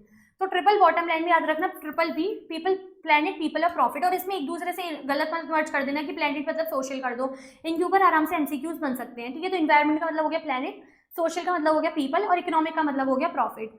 तो ट्रिपल बॉटम लाइन क्या बोलते हैं, सिर्फ प्रॉफिट पे फोकस नहीं करना है, इन्वायरमेंट और सोशल पे भी प्रॉपर ध्यान देना है। तो अब देखो ये मेजर करता है not only profit but also measure the impact of society and environment. इसका मेन एम क्या होता है कि आप वेस्ट को रिड्यूस करो, सो दैट इसका पॉजिटिव इम्पैक्ट आए, पीपल, प्लैनेट एंड प्रॉफिट तीनों पे पॉजिटिव इम्पैक्ट आए। ये क्या करता है कि आपके कोई ऑर्गेनाइजेशन है जिसमें मल्टीपल डिवीजन है, जैसे यूनिलीवर लिमिटेड है, रिलायंस कंपनी है, तो ये अपने हर डिवीजन को बोलते हैं कि आप कैसे काम करो, कि आप सोशल रिस्पॉन्सिबल मैनर में काम करो, कि आप पीपल, प्लैनेट और प्रॉफिट तीनों पे ही फोकस करो। ये नहीं कि सिर्फ आप प्रॉफिट पे लगे रहो और इन सबको बाकी को भूल जाओ, आपको सब पे बराबर फोकस करना है। तो इसमें आपको 3 डायमेंशंस बताए हैं, डायमेंशन बोलो या सेट बोल दो टीबीएल फ्रेमवर्क के। इन्वायरमेंटल मतलब प्लैनेट, सोशल मतलब पीपल, इकोनॉमिक मतलब प्रॉफिट। इसका मतलब क्या होता है, इन्वायरमेंटल का क्या मतलब है कि आप इकोनॉमिक रिसोर्सेज, जो आपके रिसोर्सेज है ना, सॉरी, आपके जो रिसोर्सेज है उन पर फोकस करो। रिसोर्सेज कौन कौन से, air, ground water, etc. Etc मतलब और भी आ सकते हैं, जैसे पेड़ पौधे वगैरह हो गए, वो भी इन्वायरमेंट में कंसीडर होते हैं, ठीक है। फिर सोशल में आपको क्या देखना है, सीएसआर एंड सोशल परफॉर्मेंस के बारे में, एंड इकोनॉमिक में आपको क्या देखना है, एंटिटी की फाइनेंशियल सक्सेस और टैक्स कंप्लायंसेस। तो देखो इसमें क्या क्या एक्सपेक्ट्स कवर्ड होते हैं। ये जो सारे एक्सपेक्ट्स हैं ना, ये कोई एग्जॉस्टिव लिस्ट नहीं है, इलस्ट्रेटिव है, मतलब इसके अलावा और भी हो सकते हैं। ये तो जो क्वेश्चंस आए हुए हैं ना आपके, उनके ऊपर मैंने बेसिकली बनाए हैं, तो बेटर होगा आप इनको याद ही कर लो, तो या फिर आप 1-2 बार पढ़ लोगे तो आपको ऑटोमेटिकली याद हो जाएंगे। अगर ऐसे रटने की कोशिश करोगे तो कभी याद नहीं होंगे। तो एक्सपेक्ट्स में क्या बोला है, वेस्ट डिस्पोजल, ये आपको मैनेज करना है, वेस्ट ट्रीटमेंट, सोलर सिस्टम लगाओ, एनर्जी कंजम्पशन सही से यूज़ करो, प्लास्टिक यूसेज रिड्यूस करो, इन्वायरमेंटल रिसोर्सेज जैसे पेपर, कार्टेज, फ्यूल कंजम्पशन, इनको रिड्यूस करो, environmental impact and ecological footprints like rain water harvesting, economic environment protection, green energy, transportation and technology promotion, इन सबको improve करो। तो आप अपने इन्वायरमेंट के लिए क्या होगे, रिस्पॉन्सिबल कहलाओगे। सोशल के केस में आपका मेन फोकस कहाँ रहना चाहिए, सीएसआर एंड सोशल परफॉर्मेंस पे।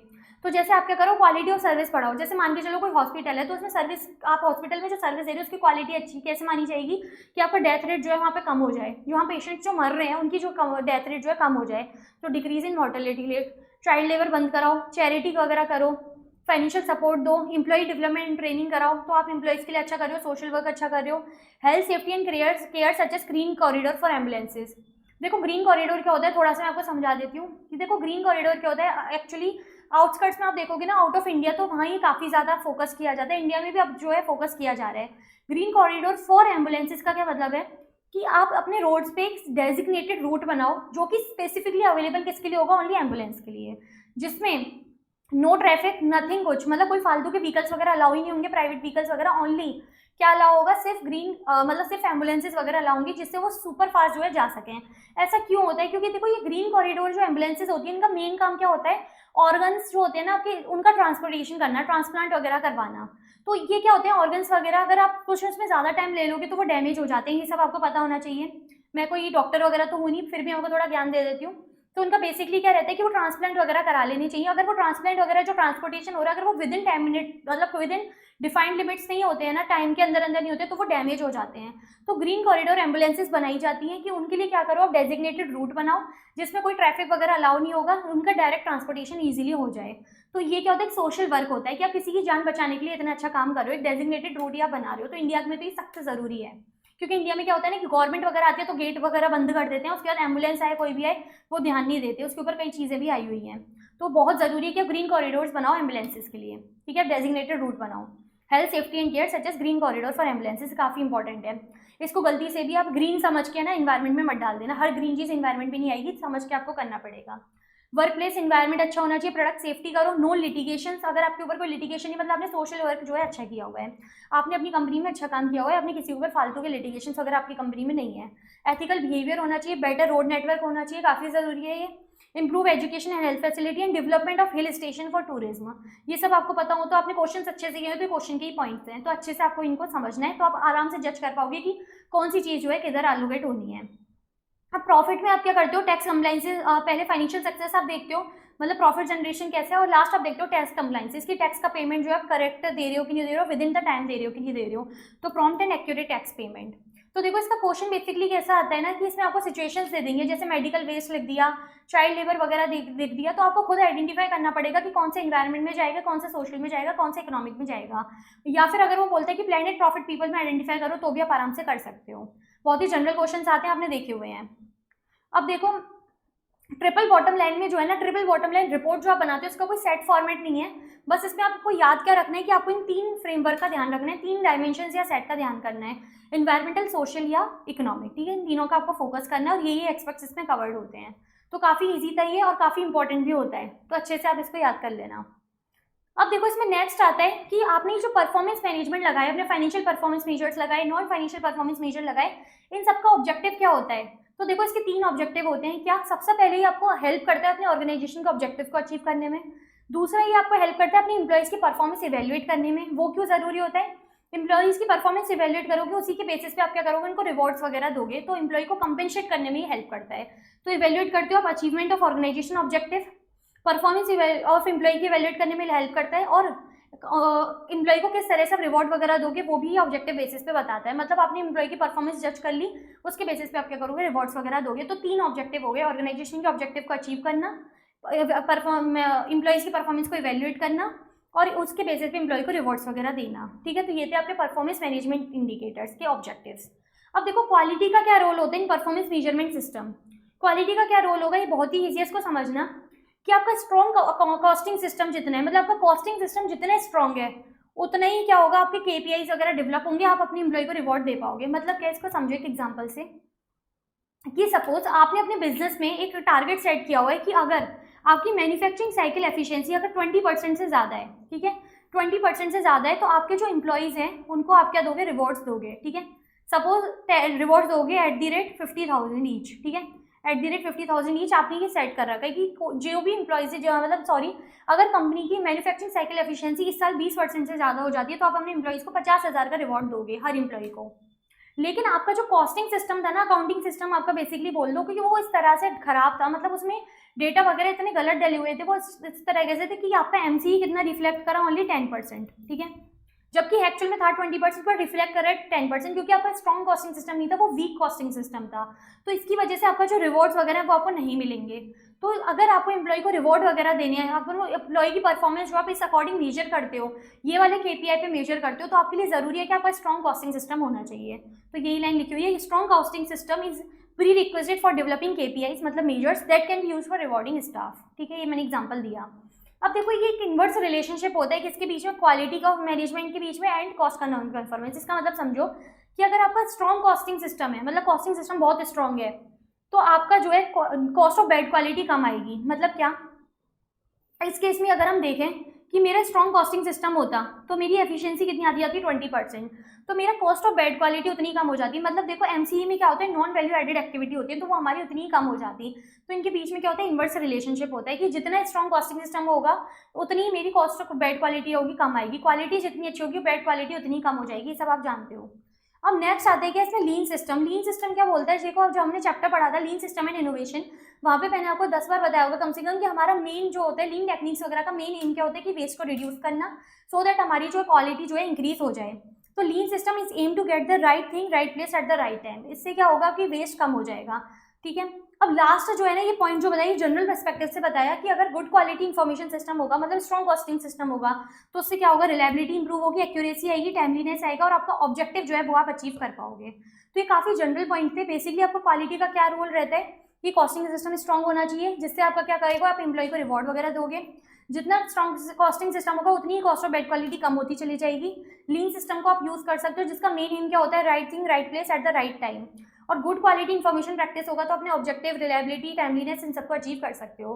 देखो इसका क्वेश्चन कैसे आएगा कि सपोज इन चारों में से कोई भी पॉइंट वो घुमा देगा। लीन सिस्टम जो यहाँ पे लिखा है इसकी डेफिनेशन घुमा देगा, वो बोलेगा इसका क्या है कि रॉन्ग प्लेस रॉन्ग टाइम, इस तरह से कुछ भी बना देगा। तो आपको फोकस करना पड़ेगा, आपको एक एक चीज़ अच्छे से ध्यान से समझनी पड़ेगी, तब जाके आप अटेम्प्ट कर सकते हो। तो देखो ये चैप्टर हमने पूरी तरीके से रिवाइज कर लिया, ये कंसेप्ट हमने इसका डिटेल में रिवाइज करा है। आई होप आपको समझ आया होगा। तो आज के लिए इतना ही everyone, thank you so much, Radhe Radhe.